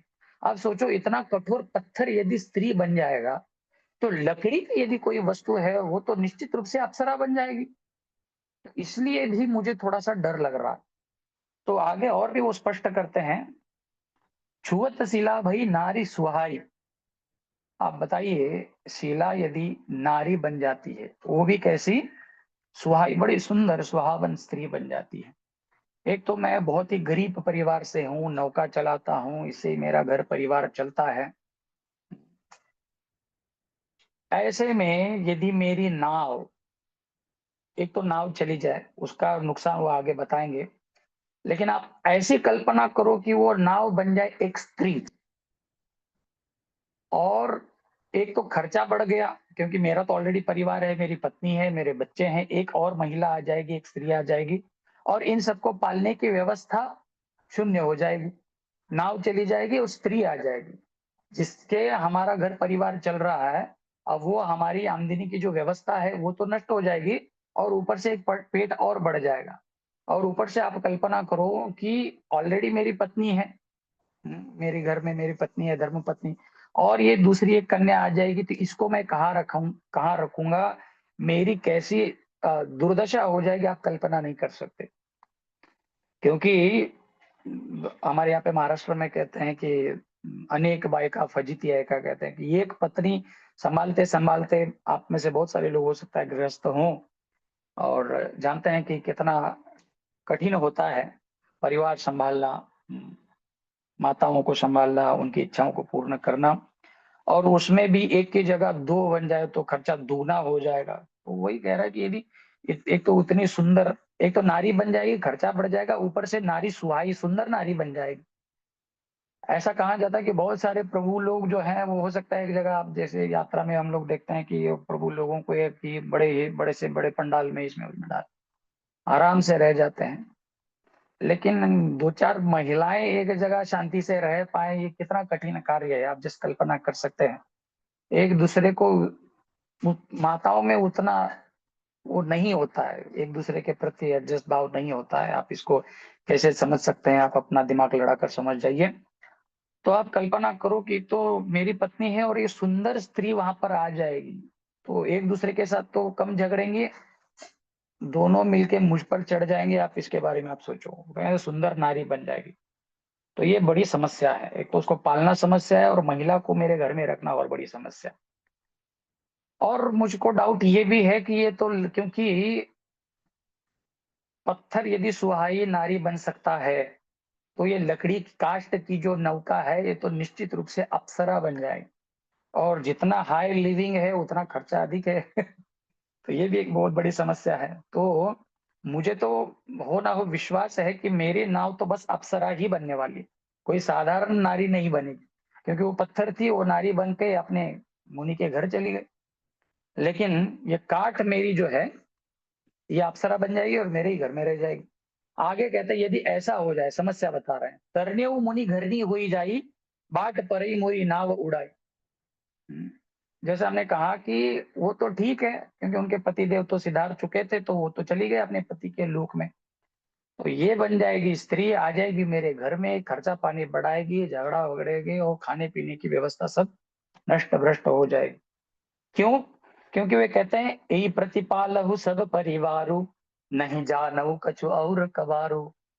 आपको विश्वास नहीं होगा प्रभु जी, लेकिन केवल और केवल इस नाव के बलबूते पर ही मेरा परिवार चल रहा है। यही प्रतिपालहु सब परिवारु, मेरे छोटे छोटे बच्चे हैं, पत्नी है, बुजुर्ग माता पिता है, कमाने वाला मैं अकेला हूं, और मेरे कमाई का साधन जो है वो केवल ये नाव है। यही प्रतिपालहु सब परिवार, केवल इस नाव के भरोसे पर ही मैं मेरा परिवार चला रहा हूं। नहीं जा नहु कछु और कबारू। ऐसा भी हो जाता कि चलो ठीक है, मुझको 2-4 व्यवसाय हमारे होते, या एक डूब जाता तो दूसरे से काम चला लेता, या मुझे कहो कोई अन्य कला अवगत होती, मैं कर पाता। ऐसा कुछ नहीं, मैं तो केवल नाव चलाना जानता हूँ और इसके अलावा हमारा दूसरा कोई व्यवसाय भी नहीं है। बस यही हमारा व्यवसाय है। तो इसलिए भी ये बहुत बड़ी शंका है, बहुत बड़ी दुविधा है कि मैं कैसे, चाहता तो हूँ, मैं जानता हूँ कि आप महान हैं, आप प्रभु हैं, आपको पार भी ले जाना चाहता हूँ, लेकिन आप मेरी मजबूरी समझने का प्रयास कीजिए हे प्रभु जी। यही प्रतिपालहु सब परिवारु, नहीं जानहु कछु और कबार। इसके अलावा और दूसरा कोई कबार में, दूसरा कोई और कार्य, दूसरा कोई और काम मैं जानता ही नहीं हूँ। तो यदि आपको मेरी समस्या का मतलब अनुमान लग रहा है, आप समझ पा रहे हैं, तो मुझ पर कृपा कीजिए, कृपा करके मेरी नाव में मत चढ़िए। मैं नहीं चाहता कि आप मेरी नाव पे चढ़े या मेरे साथ इतनी बड़ी जीवन की दुर्घटना हो जाए। तो राम जी ने कहा, फिर कैसे क्या पार किया जाए भैया, इतनी बड़ी नदी है, पार तो मुझे करना ही पड़ेगा। तो इन्होंने समझाने का प्रयास किया कि आप चलिए, मैं आपके साथ आता हूँ और थोड़ी सी दूरी पर जाएंगे तो हो सकता है दूसरे कोई नाव वाले आपको मिल जाए, या हो सकता है कहीं ऐसी जगह मिल जाए जहाँ पे उथल पानी हो, कम पानी हो, यहाँ पे कमर तक पानी में आप पार हो जाए। तो भैया लक्ष्मण बड़े नाराज हो रहे थे क्योंकि बहुत समय हो रहा था, विलंब हो रहा था। राम जी ने कहा कि भैया आप भी हमारी मजबूरी को समझने का प्रयास कीजिए। समस्त अयोध्या को हम पीछे छोड़ के आए हैं और किसी भी घटिका में, किसी भी क्षण ये सारे अयोध्या वासी वहां पर आ सकते हैं, किसी भी क्षण आ सकते हैं। तो हमको कुछ भी करके, इतना एक्सपेरिमेंट करने का समय हम लोगों के पास नहीं है कि हम आगे जाएं, पीछे जाएं, किसी नाव वाले की राह देखें। देखिए आप उपलब्ध हो, हम चाहते हैं कि आप हमें अपनी नाव पर चढ़ाओ और नदी पार करो। ऐसा कोई उपाय आप हमें बताइए कि हम आपके नाव पर बैठ के इस नदी को पार कर सकें। ऐसा कोई उपाय है तो बताइए। तो आगे कहते हैं, ठीक है प्रभु जी, जब आप इतना आग्रह कर ही रहे हैं तो एक उपाय मैं आपको बता सकता हूँ। बोले क्या उपाय है? जो प्रभु पार आवसिगा चहु, मोहि पद पदम पखारन कहु। अब धीरे धीरे, क्योंकि ये भक्त बड़ा ही चतुर था, बड़ा ही चालाक भक्त था, अब इसके मन के भाव धीरे धीरे बाहर आ रहे हैं। उसका मूल उद्देश्य जो राम जी को रोक के रखने का था, वो धीरे धीरे बाहर आ रहा है। क्या कहता है, ध्यान से सुनिए। जो प्रभु पार आवसिगा चहु, हे प्रभु यदि आप पार आना चाहते हैं, जो प्रभु पार आवसिगा चहु, मोहि पद पदम पखार न कहो। आप मेरी नाव पे बैठना चाहते हैं, आप गंगा जी पार करना चाहते हैं, कोई बात नहीं, कर दूंगा। लेकिन उसके लिए मुझे क्या करना पड़ेगा? देखिए मैंने आपको जैसे स्पष्ट कहा कि मुझे आपसे कोई दिक्कत नहीं है, सीता जी से कोई दिक्कत नहीं है, ना भैया लक्ष्मण से कोई दिक्कत है। आप सब लोग बड़े प्रेम से मेरे नाव पे बैठ सकते हैं, हंसते खेलते गाते इतलाते मैं आपको नदी पार कर दूंगा, इसमें कोई दिक्कत नहीं है। समस्या किसमें है? समस्या ना आप में है, ना आपके चरणों में, समस्या आपके चरण की धूल में है। मैं आपको तो नाव पर चढ़ाना चाहता हूं, लेकिन आपके चरणों की धूल मेरे नाव पर नहीं चाहता। तो मुझे इस बात का ध्यान रखना पड़ेगा कि किसी भी प्रकार से आपके चरणों की धूल का एक कण भी मेरी नाव पर न गिरे। तो इसलिए यदि आप चाहते हैं कि मेरी ही नाव पर बैठकर आपको नदी पार करनी है, तो मोहि पद पद्म पखारन कहो। आप मुझे आज्ञा दीजिए ताकि मैं आपके चरणों को बढ़िया से धो सकूं, अच्छे से धो सकूं, साफ कर सकूं, ताकि जरा सी भी धूल या कोई आशंका ही न रह जाए कि आपके चरणों में कोई धूल का कण लगा हो।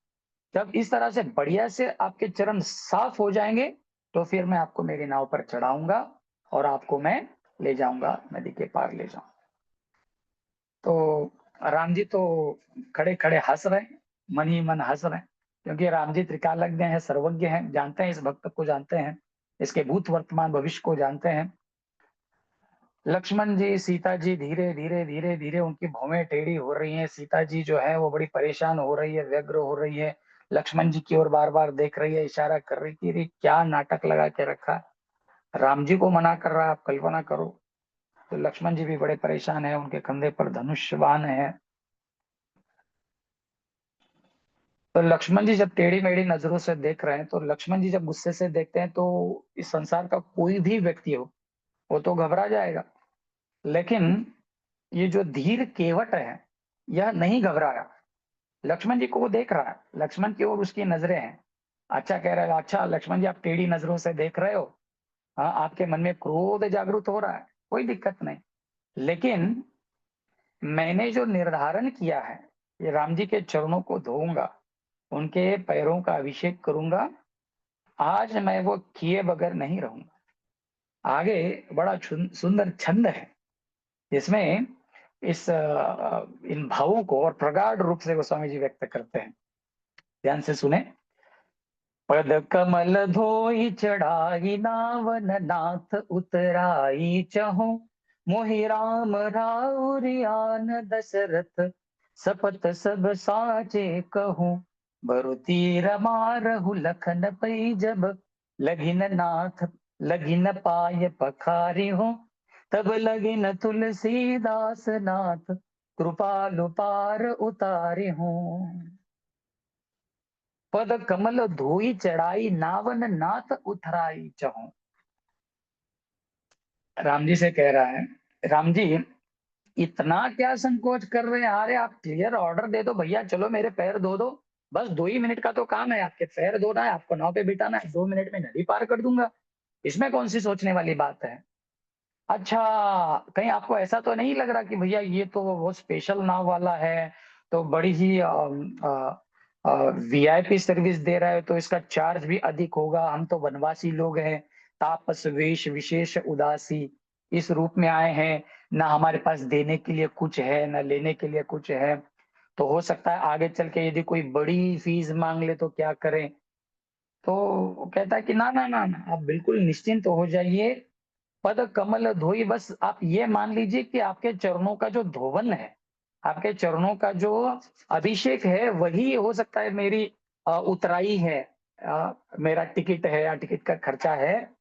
इसके अलावा न नाथ उतराई चाहूं, ये नाथ मैं कोई और उतराई नहीं चाहता हूं, मैं अलग से कुछ और आपसे दक्षिणा नहीं लूंगा, आप बस मुझे आज्ञा दीजिए, आपके चरणों को बस धोना है और मैं अपने नाव पे चढ़ा लूंगा। पद कमल धोई चढ़ाई नाव, जैसे ही आपके पद कमल धुल जाएंगे, अच्छे से साफ हो जाएंगे, मेरे मन की शंका मिट जाएगी, तो मैं आपको नाव पर चढ़ा लूंगा और अलग से आपसे कोई अलग से उतराई नहीं लूंगा और कोई पैसे में नहीं लूंगा। लेकिन आप कतई इस गलतफहमी में न रहें कि बिना पैरों को धोए मैं आपको नाव में चढ़ा लूंगा, इस तरह की गलतफहमी में आप ना रहे, ना ही भैया लक्ष्मण रहे, ना माता भगवती सीता रहे। देखिए मैं कितना गंभीर हूँ, मैं कितना सीरियस हूँ, मेरे इन वचनों से आप समझ लीजिए। कहते हैं मोहि राम राउरी आन दशरथ शपथ सब साची कहूं। आपको यदि लग रहा है कि मैं मजाक कर रहा हूं, लेकिन क्षमा करना प्रभु, मैं बहुत ही सीरियस हूँ, मैं बहुत ही गंभीर हूँ और किसी भी तरह का मजाक करने के मैं मूड में नहीं। यदि आपको विश्वास नहीं हो रहा तो मैं दशरथ शपथ सब साचे कहूं, मैं मोहि राम राउरी आन दशरथ शपथ सब सा, मुझे राजा राम जी के जो पिता हैं महाराज दशरथ की शपथ, महाराज दशरथ की कसम खाकर कहता हूं, जब तक आपके पैरों को नहीं धोऊंगा तब तक मैं अपनी नाव पर आपको नहीं चढ़ाऊंगा। जैसे ही पिताजी का नाम निकाला जाता है, भगवान राम जी तो मुस्कुरा ही रहे हैं और कोई कोई है ही नहीं, बस मुस्कुरा ही रहे हैं। लेकिन लक्ष्मण जी का गुस्सा अब धीरे धीरे धीरे धीरे पार हो रहा है। आप कल्पना करो कि झगड़ा शुरू हो जाए और झगड़े में कोई किसी का बाप निकालता है, पिताजी का नाम निकालता है, तो कितना गुस्सा आता है। अरे मुझे जो कहना करो, मेरे पिताजी को मत लाओ बीच में, मेरे बाप को मत निकालो। यहाँ पर ये सामान्य केवट भगवान को उनके पिताजी की याद दिलाकर कह रहा है कि मैं दशरथ जी की शपथ खा के कह रहा हूँ आपको नहीं बिठाऊंगा नाव पर जब तक आपके पैर नहीं दूंगा। तो लक्ष्मण जी का हाथ धीरे धीरे अपने भाते तक पहुंच गया था, धनुष भी निकल गया था, अभी इसको खत्म ही कर दूंगा, ये नाव चलाने के लायक ही नहीं रहेगा। इस तरह से जब उन्होंने देखा तो आगे कहते हैं बर तीर मारहु लखन पई जब, लगी न पाय बरु तीर मारहु लखन पई। मैं तो ये देख रहा हूं कि लक्ष्मण जी अपना धनुष्य बाण संभाल रहे हैं और मुझे मारने की फिराक में है। हो सकता है मुझे मार भी दें, कोई दिक्कत नहीं, वैसे भी देखिए नाव यदि चली जाए तो मुझे तो मेरे परिवार के साथ मरना ही है। तो ऐसे नहीं वैसे मैं तो इधर खाई इधर कुआं, ऐसी मेरी अवस्था है। लक्ष्मण जी मुझे तीर भी मार दें, मुझे कोई दिक्कत नहीं है, मुझे कोई संकोच नहीं है, मैं ऐसे ही मर जाऊंगा। लक्ष्मण जी के दिव्य बाणों से यदि आ, मुझे मृत्यु प्राप्त होती है तो ये तो सौभाग्य की बात है। बर तीर मारहु लखन पई, जब लगिन पाय पखारे हूं। ये लक्ष्मण जी मुझे तीर मार दें कोई दिक्कत नहीं है, लेकिन वे कहते जब लगिन पाय पखारे हो, जब तक आपके हे राम जी, जब तक आपके पैर नहीं धोऊंगा तब लगिन तुलसीदास नाथ कृपालु पार उतारे हूं। तब तक हे भैया लक्ष्मण आप भी सुन लो, माता जगत जननी सीता देवी आप भी समझ लीजिए, और हे प्रभु आप तो प्रत्यक्ष समझ लीजिए, जान लीजिए कि जब तक आपके चरणों को मैं नहीं धोऊंगा, आपके चरणों का चरणाभिषेक नहीं करूंगा, तब तक ना आपको मेरी नाव पर बिठाऊंगा, ना इस नदी के पार उतारूंगा। ये मेरा दृढ़ निश्चय है। इस तरह से यहाँ पर वो भक्त जो है, वो अटपटा भक्त केवट भगवान से प्रार्थना कर रहा है कि यदि आप आना चाहते हैं तो आप मुझे अपने पैरों को धोने दीजिए। इस भक्त के चरित्र के बारे में आचार्य बताते हैं कि ये कोई साधारण भक्त नहीं था, ये पिछले जन्म का भगवान का एक बहुत ही विशेष, बहुत ही महान भक्त था। कौन था पिछले जन्म में? तो इसके बारे में बताया गया है कि पिछले जन्म में एक क्षीर सागर, जहां पर भगवान शेष शैया पर लेटे रहते हैं, माता लक्ष्मी जिनके पैरों को शांताकारं भुजगशयनं पद्मनाभं सुरेशम विश्वाधारं गगन सदृशं मेघवर्णं शुभांगं लक्ष्मीकान्तं कमलनयनं योगिभिर्ध्यानगम्यं वंदे विष्णुं भवभयहरं सर्वलोकैकनाथं। ऐसे भगवान जो शेष शैया पर लेटे हुए हैं, माता लक्ष्मी जी जिनके चरणों को दबा रही है, चरण सेवा कर रही है, ऐसे क्षीर सागर के, ऐसे दिव्य भगवान के धाम क्षीर समुद्र के ये एक जीव थे। समुद्री कछुआ के रूप में, समुद्री कछुए के रूप में उस क्षीर सागर में ही निवास करते थे। क्षीर सागर के एक विशेष दिव्य कच्छप ये कछुए थे, ये जो केवट था पिछले जन्म में। और कभी कभी क्या हो जाता था, जैसे हमने कहा कि भगवान के चरणों में एक स्वाभाविक लालिमा होती है, तो भगवान के चरणों की ओर बहुत सारे जीव आकृष्ट हो जाते हैं। यह कर्षति से कृष्ण, भगवान अलग अलग प्रकार से जीवों को अपनी ओर आकृष्ट करते हैं। तो भगवान के चरणों को देखकर ये कछुआ धीरे धीरे धीरे धीरे धीरे धीरे भगवान के चरणों के पास आता और भगवान के चरणों को सूंघने का प्रयास करता, भगवान के चरणों के स्पर्श, भगवान के चरणों को स्पर्श करने का प्रयास करता, भगवान के चरणों का आशीर्वाद लेने का प्रयास करता जब वो कछुए के रूप में था। तो ऐसा हो जाता था कि जैसे ही मैया भगवान नारायण के चरणों को दबा रही है, चरण सेवा कर रही है, जैसे ही कछुआ धीरे धीरे धीरे धीरे पास में आता, जैसे ही भगवान के चरणों को छूने का प्रयास करता, स्पर्श करने का प्रयास करता, वैसे ही सीता महारानी की सेवा में व्यवधान उत्पन्न हो जाता, व्यत्यय आ जाता। तो सीता महारानी अपनी सेवा को छोड़ के तो उसको नहीं भगा सकती, तो इसलिए सीता महारानी जो है वो ऊपर देखकर, भगवान के सिर पर जो शेष जी हैं उनको देखकर उनको इशारा करती कि भैया इसको भगाओ, ये कहाँ बीच में आ रहा है, सेवा में व्यवधान उत्पन्न कर रहा है।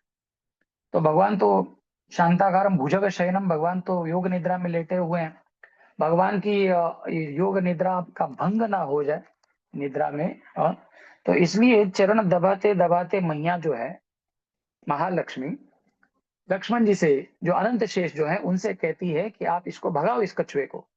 तो ऊपर से जो अनंत शेष हैं, उन जिनके सहस्त्रवार सहस्त्र फण जो है, उसमें से एक आध फण से वो करके ऐसे भयंकर फुफकार लगाते, और जैसे ही फुफकार लगाते बेचारा वो कछुआ घबरा के वहां से भाग। और ये लीला आए दिन चलती रहती, तो हमेशा 1-2-4 दिन के बाद वो कछुआ आता, फिर सीता जो लक्ष्मी जी है आनंद शेष से कहती, फिर आनंद शेष जी फुफकार लगाते, फिर कछुआ भाग जाता। अब परिस्थिति ऐसी आ गई है, लेटे हुए नारायण बन के आए हैं राजा रामचंद्र, शेष बन के आए हैं भैया लक्ष्मण, और महालक्ष्मी जी तो साक्षात सीता महारानी है। और वो कछुआ जो है वो कौन बन के आया है? वो बन के आया है केवट। इस बार वो जानता था कि मैंने अपने गत जन्म में बहुत प्रयास किए भगवान के चरणों का स्पर्श करने के, लेकिन ये दोनों ने मिलकर, ये लक्ष्मण और ये सीता, ये महालक्ष्मी और ये शेष, दोनों ने कभी मेरे प्रयासों को सफल होने नहीं दिया। हो सकता है भगवान सोए हो, उनको ध्यान ना जाता हो, वरना मेरे प्रभु तो भक्त वत्सल हैं। यही दो जो बीच वाले हैं, यही लोग हमको हमेशा भगवान के चरणों के साक्षात्कार से, आशीर्वाद से, कृपा से वंचित रखते थे, दूर रखते थे। इस बार एकदम प्रभु जकड़ में आए हैं, प्रभु जी जगे हुए भी हैं, राम जी के रूप में हैं, और लक्ष्मण जी भी खड़े हैं, सीता जी भी खड़े। जब भगवान ही आदेश देंगे तो फिर ये दोनों क्या बिगाड़ पाएंगे? तो इसलिए इसका धैर्य जो है, या इसका साहस इतना बढ़ गया है, कह रहा है बर तीर मारहु लखन पई, जब लगी न पाए पखारे हूं। जब लक्ष्मण जी मुझे तीर भी मारे, वहां पर तो बहुत फुफकार रहे थे ऊपर क्षीर सागर में, अभी यहाँ पर मुझे बाण भी मार दें, मुझे कोई दिक्कत नहीं है। लक्ष्मण जी भी देख रहे हैं टेढ़ी नजर से, सीता जी भी देख रहे हैं टेढ़ी नजर से, दोनों का भी गुस्सा अनावर हो रहा है। लेकिन अब यह दोनों के प्रभु खड़े हैं बीच में और वो मुस्कुरा रहे हैं, हंस रहे हैं। तो अब भगवान से कह रहा है कि हे प्रभु, तब लगी न तुलसीदास नाथ कृपालु पार उतार, हे नाथ, तब तक मैं इस संसार या इस गंगा जी से आपको मैं पार नहीं कर सकता, जब तक आपके चरणों को मैं नहीं दूं। आगे कहते हैं, सुनि केवट के बैन प्रेम लपेटे अटपटे, बिहसे करुणाएन चितई जानकी लखन तन। कहते हैं कि सुनि केवट के बैन प्रेम लपेटे अटपटे। ये जो केवट है, इसके बैन, इसकी वाणी, इसके बोलों को सुनकर, सुनी केवट के बैन प्रेम लपेटे अटपटे, जैसे कोई बाप का नाम निकाल रहा है, लक्ष्मण जी को टेढ़ा मेढ़ा कह रहा है, सीता जी को कह रहा है, भगवान को आदेश दे रहा है। ये सारी इसकी चटपटी बातें जो हैं किसी और का गुस्सा जागृत कर सकती थी, लेकिन भगवान चूंकि जानते थे कि ये मेरा बहुत बड़ा पहुंचा हुआ भक्त है, विह से करुणा ऐन, जो दया करने वाले, दया सिंधु कृपा सिंधु, जो भगवान श्री हरि, भगवान श्री राजा रामचंद्र है, वो हंसने लगे। इसके वचनों को सुन के, इसकी वाणी को सुन के इनके चेहरों पर एक प्रसन्नता आ गई। सुनी केवट के बैन, केवट के वचनों को सुन के बड़े सुंदर प्रेम लपेटे अटपटे, प्रेम भरे इसके वचनों को सुनकर करुणा ऐन भगवान विहसे और चितई जानकी लखन तन। एक तरफ जानकी जी को देख रहे हैं, एक तरफ लक्ष्मण जी को देख रहे हैं। अब बताओ, जब कछुआ था तो मैं लेटा रहता था, तो आप दोनों ने एक दूसरे के साथ मीटिंग करके, इष्ट गोष्ठी करके इसको भगाने का प्लान किया, काफी बार भगा भी दिया।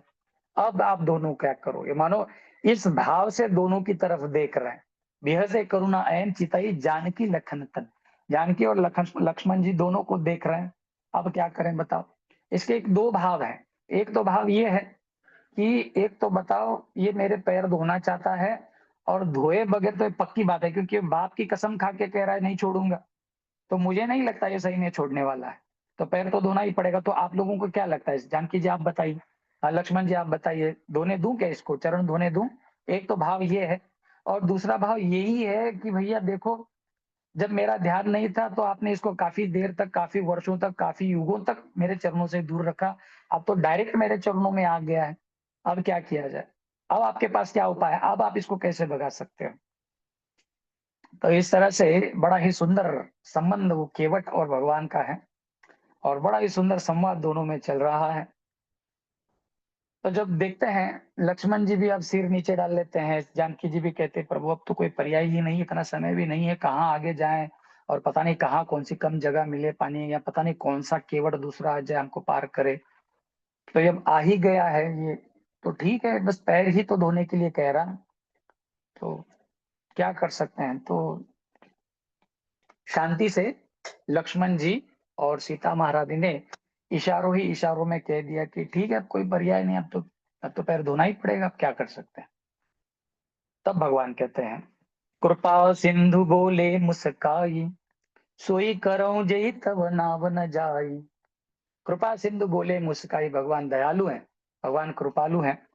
वो हंसने लगे, राम जी प्रसन्न है, इसकी सेवा पर प्रसन्न है, और प्रसन्न चित्त होकर मुस्कुराते हुए उन्होंने कहा, भैया सोई करहु जई तब नाव न जाए। ठीक है, कोई दिक्कत नहीं, मैं समझ सकता हूँ। मैं नहीं चाहता कि मेरे वजह से कोई एक गरीब व्यक्ति जो है वो बेघर हो जाए या फिर बेरोजगार हो जाए, जिसको खाने पीने की असुविधा निर्माण हो। तो आप ऐसा ही कार्य करो जिससे आपकी नाव न जाए। आपको जो अच्छा लगता है आप वो करो। ऐसा कार्य आप करो कि जिससे आपकी नाव भी सुरक्षित रहे और हम भी नदी से पार हो जाए। ऐसे उन्होंने डायरेक्टली इनडायरेक्टली कह दिया।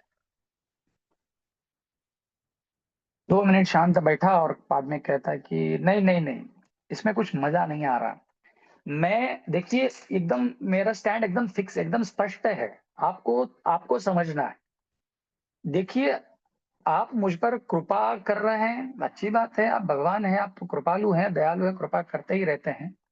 लेकिन ये मेरी जिम्मेदारी है कि जो मेरे परिवार का जिससे भरण पोषण होता है, ऐसी जो मेरी ऐसा जो मेरा रोजगार है, रोजी रोटी है, उसकी रक्षा करने का भार मुझ पर है।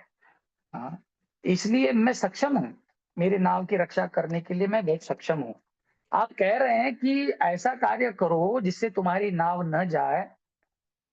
जोर जबरदस्ती करने के चक्कर में कल आप कहेंगे कि भैया इसने हमारे साथ जोर जबरदस्ती की, तो फिर मैं और संकट में मैं पड़ जाऊंगा। इसलिए आपको देखिए कितना सरल है, आपको स्पष्ट रूप से कहना, एकदम क्लियर कट कहना। आप ऐसे, क्योंकि आप राज परिवार से आपका संबंध है, एक राजा के परिवार में आपका जन्म हुआ है, तो राजनीति कूटनीति आपके रक्त में है, ये स्वाभाविक है। लेकिन मैं सामान्य जीव हूँ, एकदम सरल सीधा भोला भाला भक्त हूँ। ये सारी राजनीति युक्त बातें जो है मेरे दिमाग में नहीं आती, समझ में नहीं आती। आप डायरेक्टली इनडायरेक्टली कह रहे हो भैया ठीक है, चलो ठीक है, जो करना है करो, ऐसा कार्य करो जिससे तुम्हारी नाव न, ऐसे घुमा फिरा के कहने की आवश्यकता नहीं। देखिए कितना स्पष्ट मेरा सवाल है। यदि आप मेरे साथ आना चाहते हैं तो आपको मेरे हाथों के द्वारा आपके चरणों को धोना पड़ेगा, और मैं तैयार हूं धोने के लिए। आपको बस केवल कहना है कि आपके चरणों को मैं धोऊं या न धोऊं, और ये स्पष्ट कहना है, ऐसा घुमा फिरा के नहीं करना है, ऐसा करो वैसा करो, ये करो वो करो, ऐसे नहीं चलेगा। तो जब इतनी स्पष्टता से उसने कहा, तब भगवान आगे कहते हैं ठीक है भैया, एकदम स्पष्ट स्पष्ट रूप से आदेश दे रहा हूं। हाँ, ऐसा कुछ स्पष्ट आदेश दो ताकि आगे कल ये ना कहे कि मैंने तो ऐसे नहीं कहा था, इसने जबरदस्ती ऐसे किया। आप कहिए कि क्या करना है, मैं तो आपके सामने ऑप्शंस रख रहा हूँ। ऑप्शंस ये है, आपको ये करना है, ये करना है। तो क्या करना है क्या नहीं करना है, आपके मुख से क्लियर कट आपको कहना है, तब वह कार्य मैं करूंगा। तो आप बताइए कि मैं क्या करूं। तब कहते हैं वेगी आनु जल पाय पखारू, वेगी आनु जल पाय पखारू, होत विलंब उतर ही पारू। कहते हैं कि भैया अब तो मैं थक गया हूं, अब एक काम करो, हाँ, वेगी आनु जल, जाओ भागो, बस जाओ, जाओ भागे भागे जाओ, जल लेके आओ। वेगी आनु जल पाय पखारी हूं, मेरे पैरों को धो दो बस। अब तो मैं क्लियर कह रहा हूं, इससे आगे और क्या कहूं। मेरे पैरों को स्पष्ट रूप से धो दो, हो तब विलंब उतर ही पारो। हे प्रभु, बार बार हम पीछे देख रहे हैं, कभी भी अयोध्यावासी आ धमक सकते हैं, उससे पहले हमको ये नदी पार करनी। तो कृपा करके आप भागो भागो जाओ और जल लेके आओ, मेरे पैरों को धो दो, आपके मन की शांति कर लो, तब तो जाके अपने नाव पर बिठाओगे। नाव पर बिठाओ और हमको क्या करो, पार करो। जैसे ही आदेश मिलती बस वो बड़ा नाचने लगता है, गाने लगता है, उछल कूद करने लगता है। हम और वो भागे भागे जाता है और जल लेकर आता है। इतने में ही यहाँ पर अपने भावों को व्यक्त करते हुए भगवान शंकर माता पार्वती से क्या कह रहे हैं, ध्यान से सुनिए।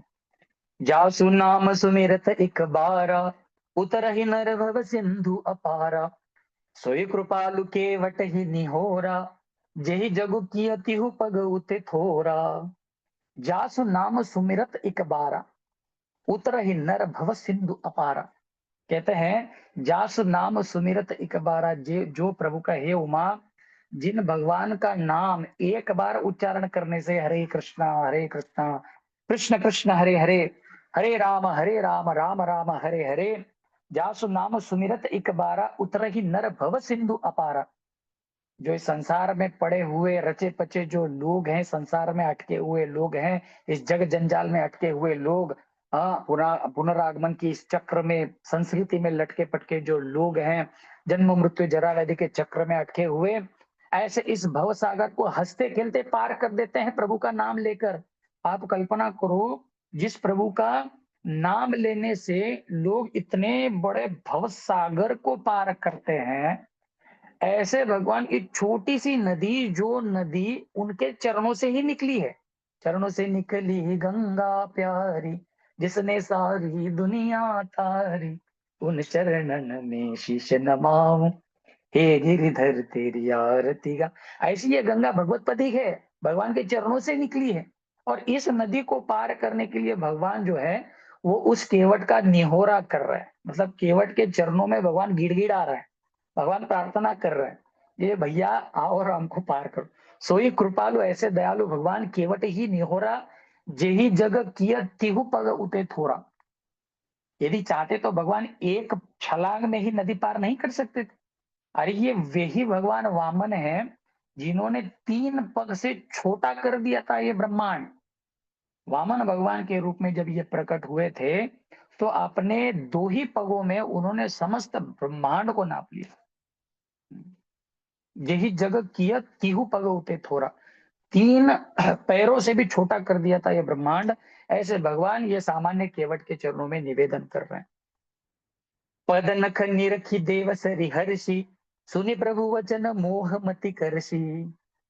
जब भगवान के चरणों को गंगा जी ने देखा तो बड़ी प्रसन्न हो गए, ये तो मेरे मेरे ये अधिष्ठान है जहां से मैं प्रकट होती हूँ, इनके चरणों से ही तो मैं प्रकट हुई हूँ। अपने उगम स्थान को देखकर, अपने पिता को जिनसे भगवान जिन चरणों से गंगा जी प्रकट हुई है, उन चरणों को देखकर गंगा जी तो बड़ी प्रसन्न हो गई।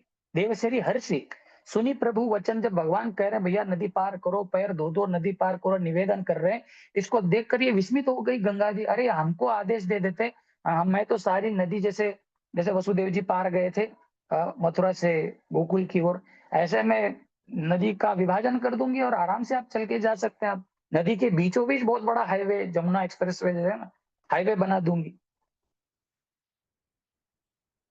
भगवान के ये जो ये वचन है जो निवेदन कर रहे हैं उस केवट से, इसको देखकर मोह मति कर सी, वो भी अभी मतलब समझ में नहीं आ रहा गंगा जी को भी कि भगवान ये सामान्य व्यक्ति से क्यों निवेदन कर रहे हैं। तो वो आया, भागा भागा लेके आया, बहुत सारा जल लेके आया। अति आनंद उमगी अनुरागा, चरण सरोज पखारने लागा। अति आनंद उमगी अनुराग, एकदम आनंद से भर गया। आप कल्पना करो, यहाँ पर पीछे कह रहे हैं भगवान शंकर, एक बार महामंत्र लेने से लोग आनंद, चैंट हरे कृष्णा डीएपी हम कहते हैं, इतने आनंदित हो जाते हैं। उस व्यक्ति के बारे में आप सोचिए जो भगवान के चरणों का प्रत्यक्ष, एक तो भगवान का दर्शन कर रहा है, भगवान का नाम ले रहा है, भगवान के चरणों को छू रहा है और भगवान के चरणों को धो रहा है, प्रत्यक्ष भगवान के चरणों का अभिषेक कर रहा है। चरण सरोज पखारने लागा, वर्ष सुमन सूर सकल सिहाई, ए सम पुण्य पुंज को नाई। भगवान शंकर कहते हैं जब जैसे उसने पैर धोना आरंभ किया, प्रभु के चरणों का अभिषेक आरंभ किया, ऊपर से सारे देवी देवता पुष्प वृष्टि करने लगे। और भगवान शंकर अपने भावों को व्यक्त करते हुए कहते हैं ए सम पुण्य पुंज को नाई, संसार में इस केवट से बढ़कर भाग्यशाली दूसरा कोई हो ही नहीं सकता, कम से कम आज के डेट में। ये देखो, भगवान के हम तो सामने भी नहीं आ सकते, भगवान तो छद्म रूप में भ्रमण कर रहे हैं तो प्रत्यक्ष रूप से आ भी नहीं सकते, लेकिन ये हमसे भी बड़भागी है, बड़ा भाग्यशाली जो भगवान के सामने भी है और भगवान के प्रत्यक्ष चरणों को धो रहा है, उनके चरणों का अभिषेक कर रहा। पद पखारी जलुपान करी, आप सहित परिवार, पितर पार करी प्रभु ही पुनि, मुदित गया हुले पार। पद पखारी जलुपान करी, आप सहित परिवार। जैसे उसने भगवान के चरणों को धोया, उसने उस जल को ऐसे गंवाया नहीं, उसको बचा के रखा और खुद पी लिया। आप सहित परिवार खुद भी पी गया और सारे परिवार को चरणामृत पिलाया। और पितरी पार करी प्रभु ही पुनि मुदित गए हुई, भगवान को तो उसने बाद में पार किया। वो पितर लोक में जो भी उनके पिता माता जो भी उनके पितरजन थे, जो पितृलोक में राह देख रहे थे कि मेरे बच्चे कुछ पुण्य कार्य करें और हमारा उद्धार हो जाए, उनके सारे पितरों को रिहा कर दिया गया कि अरे भैया, आपके वंश में आने वाले इस कुल दीपक ने इतना सुंदर कार्य किया है कि आप अभी किसी अन्य लोक में नहीं, आप तो वैकुंठ के भागी बन गए हो। तो सारे पितर उनके वैकुंठ चले गए, भवसागर पार हो गए। तो राम जी को पार करने से पहले राम जी के चरणों को धोकर इसने अपने पूर्वजों को पार कर दिया, और सारे पूर्वजों को पार करके तब जाके राजा रामचंद्र जी को उसने नदी पार करवाई। उन्हें मुदित गए हुले पार, उतरी ठाड़े भय सुर शरीरेता, सिय राम गुह लखन समेता। उतरी ठाड़े भय सुर शरीरेता, जैसे ही वहां पे उतरे हैं और सुर शरीरेता गंगा जी के बालुका में रुक गए, और सिय राम गुह लखन समेता, सीता राम लक्ष्मण और गुह भी था, निशातराज भी थे, तो वो सब खड़े रहे। हाँ, तब जाके वो केवट उतरा, केवट उतरी दंडवत कीना, प्रभु सकुच नहीं, प्रभु सकुच ही नहीं कछु दीना। केवट उतरी दंडवत कीना, जैसे केवट वहां पर उतरता है, भगवान के चरणों में दंडवत प्रणाम करता है, दंडवत प्रणाम करता है। प्रभु सकुची, भगवान सकुच आता है क्योंकि आप जानते हैं कि तापस वेश विशेष उदासी, 14 परशुराम वनवासी, तपस्वी के वेश में थे। जैसे हमारे गुरु महाराज कहते हैं, लोकनाथ महाराज जी, राम जी के धोती कुर्ता में तो कोई जेब ही नहीं था, तो जेब के अंदर कुछ हो, हाँ, उसकी क्या संभावना हो सकती है। तो राम जी के पास तो कुछ था नहीं, इसलिए उनको थोड़ा सा संकोच हुआ। लेकिन पिय ही की सिय जाननी हारी, मणि मुद्री मन मुदित उतारी।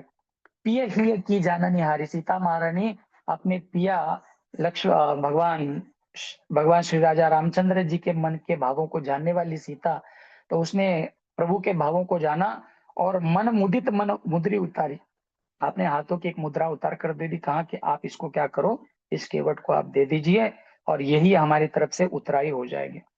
जैसे ही उस मुद्री को लेके भगवान देने का प्रयास करते हैं, तो उस समय वो रोने लगता है, ये जो केवट है वो रोने लगता है और कहता है, कहे कृपालु ले ही उतराई, केवट चरण गए अकुलाई। उनके चरणों में पड़कर रोने लगा और कहता है, नाथ आज मैं कहा नहीं पावा, मिटे दोष दुख दारिद्र दावा। आप आपके आज के दिन आपके चरणों को धोकर, आपके चरणों का अभिषेक करके मैंने क्या नहीं प्राप्त किया, मेरे सारे दुख दोष दरिद्र सब नष्ट हो गया। बहुत काल में दीनी मजूरी, बहुत काल में कीनी मजूरी, मैं कितने वर्षों से ये सेवा कर रहा हूँ, केवट का कार्य कर रहा हूँ, बस कर ही रहा हूँ। आज दीनी बीदी बनी भली भूरी, सही मायने में आज मुझे इस काम की आमदनी मिली है, इस काम का मुझे पगार मिला हुआ है, सैलरी आज सही मायने में आज के दिन मेरी सैलरी हुई है। विधाता ने आपको भेजा मेरे द्वार पर और आपके चरणों को धोने का सौभाग्य प्राप्त हुआ। अब कचुनाथ न चाहिए मोरे, दीन दयाल अनुग्रह तोरे। हे प्रभु, आज आपके अनुग्रह के अलावा, आपकी कृपा के अलावा मुझे दूसरा और कुछ भी नहीं चाहिए। हाँ हाँ, लेकिन आप फिर भी कुछ देना चाहते हैं, तो कहता है, फिरती बार मुहि जो कुछ देवा, सो प्रसाद में सिर धरी लेवा। देखिए कितना चालाक भक्त कहता है कि हे प्रभु, यदि आप कुछ देना ही चाहते हैं हंसी खुशी, तो जब आप वापिस जाएंगे ना अयोध्या, तो जरूर आइए, मैं पुनः एक बार आपको नाव से पार करा दूंगा और तब आप जो देंगे वो मैं रख लूंगा। तो ये इतना चालाक भक्त है, जाते जाते भी और भगवान का रिटर्न टिकट बुक कर रहा है, अपनी मतलब भगवान से मुलाकात फिक्स कर रहा है कि जाते जाते, इसका अर्थ ये है कि जाते जाते आप मुझसे मिलके जाइए और आपकी कृपा बरसा कर जाइए। बहुत कीनी प्रभु लखन सिय, नहीं कछु केवट लेई, विधा कीनी करुणा यतन, विमल भक्ति विमल बरु देई।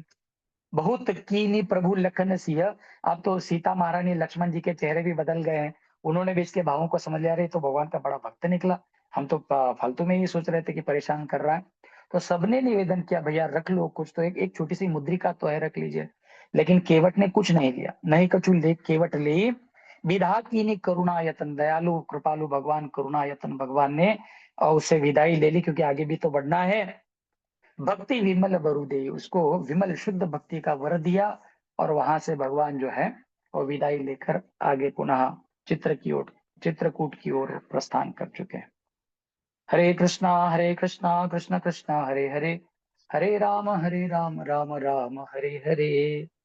यहाँ पर हमारा समय समाप्त होता है, तो यहाँ पर हम विश्राम देते हैं। बहुत बहुत धन्यवाद। हरे कृष्णा। जी ऐसा लग रहा था कि हम ना कान, जैसे कहते हैं ना अचिंत्य होता है, भगवान कान से भी देख सकते हैं। आज तो आपके कथा के माध्यम से हमें लगा हम कान से भी वो सीन देख रहे हैं। यस, आप लोगों को ऐसा लगा? आनंद आ रहा था कथा सुन के? प्रभु जी so awesome, thank you so much. प्रभु जी मेरा दो प्रश्न है। एक प्रश्न सार्वभौम प्रभु के कथा से रिलेटेड करता है और एक प्रश्न आपके से। यस पूछिए। सो इसके बाद हम कल में भी कुछ क्वेश्चन आंसर सेशन रखेंगे। एक और प्रश्न ले लेंगे हम पुण्य पूर्णा शक्ति माता जी। सो फर्स्ट प्रश्न प्रभु जी जो सार्वभौम प्रभु की कथा से है, ये जब भरत महाराज भी भगवान की सेवा कर रहे थे और लक्ष्मण भी भगवान की सेवा करते हैं, तो हमने कई बार दर्शन देखा है कि लक्ष्मण भी गुस्सा करते थे। जैसे उन्होंने गुस्सा किया भरत पे, और उनकी गुस्सा का एक ही रीजन था, भगवान राम की सेवा। और हम ये देखते हैं भरत जो है स्वयं वैराग्य मूर्ति हैं, धर्म के अवतार हैं, फिर भी उन्होंने भी तो केकई के ऊपर गुस्सा किया। और आज की यदि हमने कथा सुने तो हमें ऐसा लगा ये इन सब के पीछे भी भगवान का ही कारण है। केकई को दोषी या केकई को इस तरह से रचना कि केकई का रोल देना, ये भी भगवान का ही कारण। तो कई बार हम जो इस्कॉन में डिवोटी सेवा करते हैं, हम में भी ये प्रवृत्तियां पाई जाती प्रभु जी, हमें भी सेवा करते हुए गुस्सा आ जाता है। तो इस पे आप क्या कहना चाहेंगे? ये तो इस पर कैसे चर्चा की जाए, इसके बहुत सारे पहलू हैं, आप समझ सकते हैं। सबसे पहले तो ये है कि जैसे इस्कॉन में, जैसे हम उपदेशामृत में देखते हैं, तो क्रोध को नियंत्रित करने के बहुत सारे उदाहरण प्रभुपाद जी देते हैं। हनुमान जी का देते हैं और अर्जुन का देते हैं। तो उन्होंने भी क्रोध किया था, गुस्सा किया था। आप जानते हैं कि हमारे जीवन में 6 शत्रु बड़े प्रसिद्ध शत्रु हैं: काम, क्रोध, लोभ, मद, मोह, मात्सर्य। ये अंतिम मात्सर्य जो है, उसको यदि छोड़ दिया जाए तो बाकी के जो 5 अवगुण है, शत्रु जो है, काम, क्रोध, लोभ, मद, मोह, मात्सर्य, काम, क्रोध, लोभ, मद, मोह, तो ये सारे भगवान की सेवा में लगाए जा सकते हैं अलग अलग भिन्न भिन्न प्रकार से। तो उसमें क्रोध भी आता है, तो क्रोध को भी आप भगवान की सेवा में लगा सकते हैं कि निश्चित रूप से जैसे कहा गया है, यदि कोई आपके चरणों में अपराध करता है तो आपको उसको सहन करना चाहिए। लेकिन कोई व्यक्ति यदि गौ माता का अपराध करता है, ब्राह्मणों का अपराध करता है, वैष्णव का अपराध करता है, भगवान का अपराध करता है, तो इसको हमको सहन नहीं करना चाहिए। अलग अलग प्रकार से उसको हमको प्रत्युत्तर देना चाहिए, उसके साथ तर्क वितर्क करना चाहिए, या कहते हैं ना, जगह छोड़ के जानी चाहिए, या सामर्थ्य हो तो उसको दंडित भी करना चाहिए। तो इस प्रकार से बहुत सारी बातें बताई गई हैं। तो क्रोध भी हमको भगवान की सेवा में हम लगा सकते हैं, लेकिन बशर्त ये है कि आप में उतना, मतलब उतनी समझ होनी चाहिए कि बाबा ये सही मायने में ये क्रोध भगवान की सेवा में लग रहा है क्या। वरना मैं भगवान की सेवा के लिए क्रोधित हो रहा हूँ, सेवा करवाने के लिए क्रोधित हो रहा हूँ, ऐसा सोच के कोई व्यक्ति दुर्वासा बन जाए या विश्वामित्र बन जाए, तो ये बात अच्छी नहीं है। भगवान के भक्त तो बड़े विनम्र होने चाहिए। लेकिन कभी कभी ऐसा हो जाता है कि जब किसी को कोई मैनेजमेंटल सर्विस वगैरह मिलती है, तो उसमें थोड़ा सा क्रोध करना जरूरी होता है। ढोल गवार शुद्ध पसीनार, ये सब ताड़न के अधिकारी कहते हैं, थोड़ा सा पुश करना पड़ता है, थोड़ा सा जोर देना पड़ता है। इसमें क्या होता है कि जो क्रोध करते हैं भक्त, उनमें भी उनका भी कल्याण होता है। और जिस पर क्रोध कर रहे हैं वो आलसी पड़ा हुआ है, तो जब उसको डांट डपट के थोड़ी सेवा में लगाते हैं तो उसका भी उद्धार होता है, कल्याण। यही भाव के साथ जब हम क्रोध करते हैं तो क्रोध अच्छा माना गया है। अन्यथा भगवान के भक्त जो है वो दयालु ही रहने चाहिए, उनमें क्रोध नहीं होना चाहिए। So one question for पुण्य पूर्ण पुष्करणी माता जी, पुण्य पुष्करणी माता जी अनम्यूट करके बोले। जी जी, हरे कृष्णा प्रभु जी, दंडवत प्रणाम। प्रभु जी आज का सेक्शन मुझे बहुत बहुत अच्छा लगा प्रभु जी, और मतलब ऐसा रहा है कि बार बार सुनने की इच्छा है। और प्रभु जी सर्वभौम प्रभु जी का मिस हो गया, थोड़ा सा लेट ज्वाइन किया मैंने, तो क्या हमको रिकॉर्डिंग मिल सकेगी? यस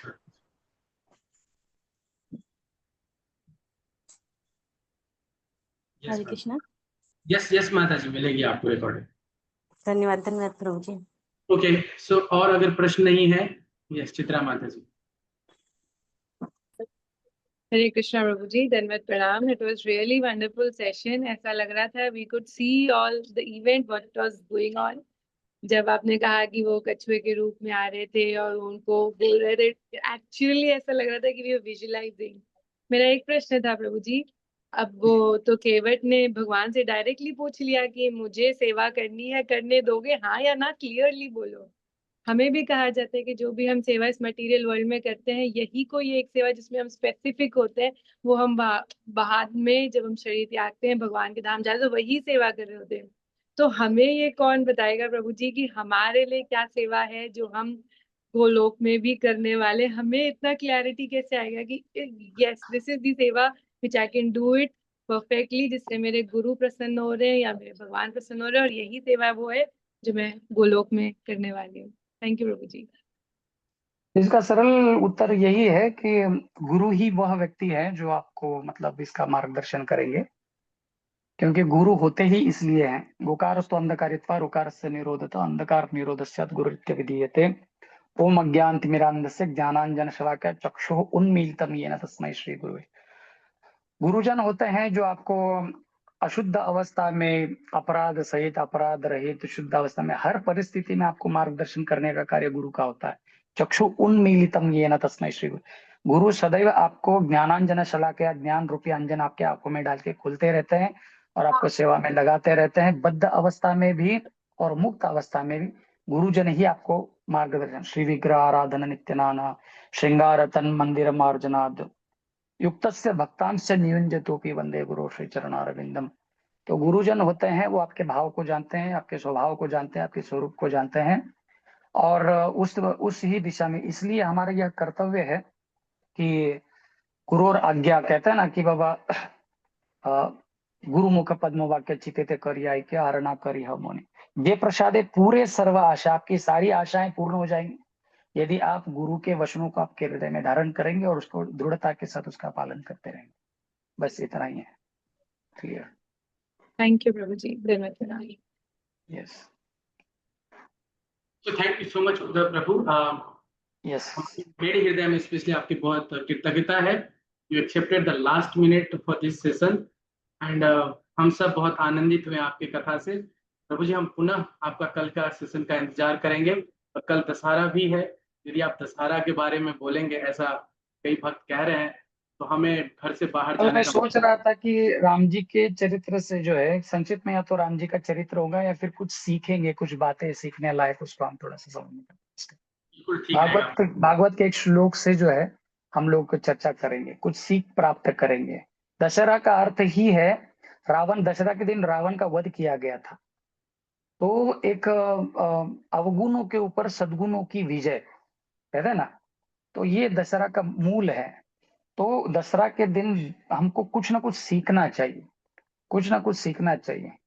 तो हम राम जी के चरित्र से, क्योंकि हम जैसे कह रहे थे राम जी का चरित्र तो आदर्श है, बहुत सारी बातें सीखने मिलती हैं, तो उस तरह से मैं थोड़ा सा प्रिपेयर्ड होकर आऊंगा। मेरे पास इतना समय नहीं था कि मैं तैयारी कर सकूं, इसलिए मैंने आपसे कहा कि मैं इस पर चर्चा करूंगा। तो कल के विषय पर हम लोग जो है वो भागवत का ही एक श्लोक लेकर उस पर चर्चा करेंगे जी, 5वें स्कंद से। ठीक है, thank you so much. Yes yes, thank you. Yes, Hare Krishna, दंडवत प्रणाम। तो आप सब ऐसे ही बने रहिए। कल भी जैसे प्रभु जी ने कहा कि हम सब सेशन करेंगे, कल इस पूर्ण कथा का फुल विराम होगा। तो कल मिलते हैं। हरे कृष्ण। प्रभुपाद की जय। Request admin close the meeting.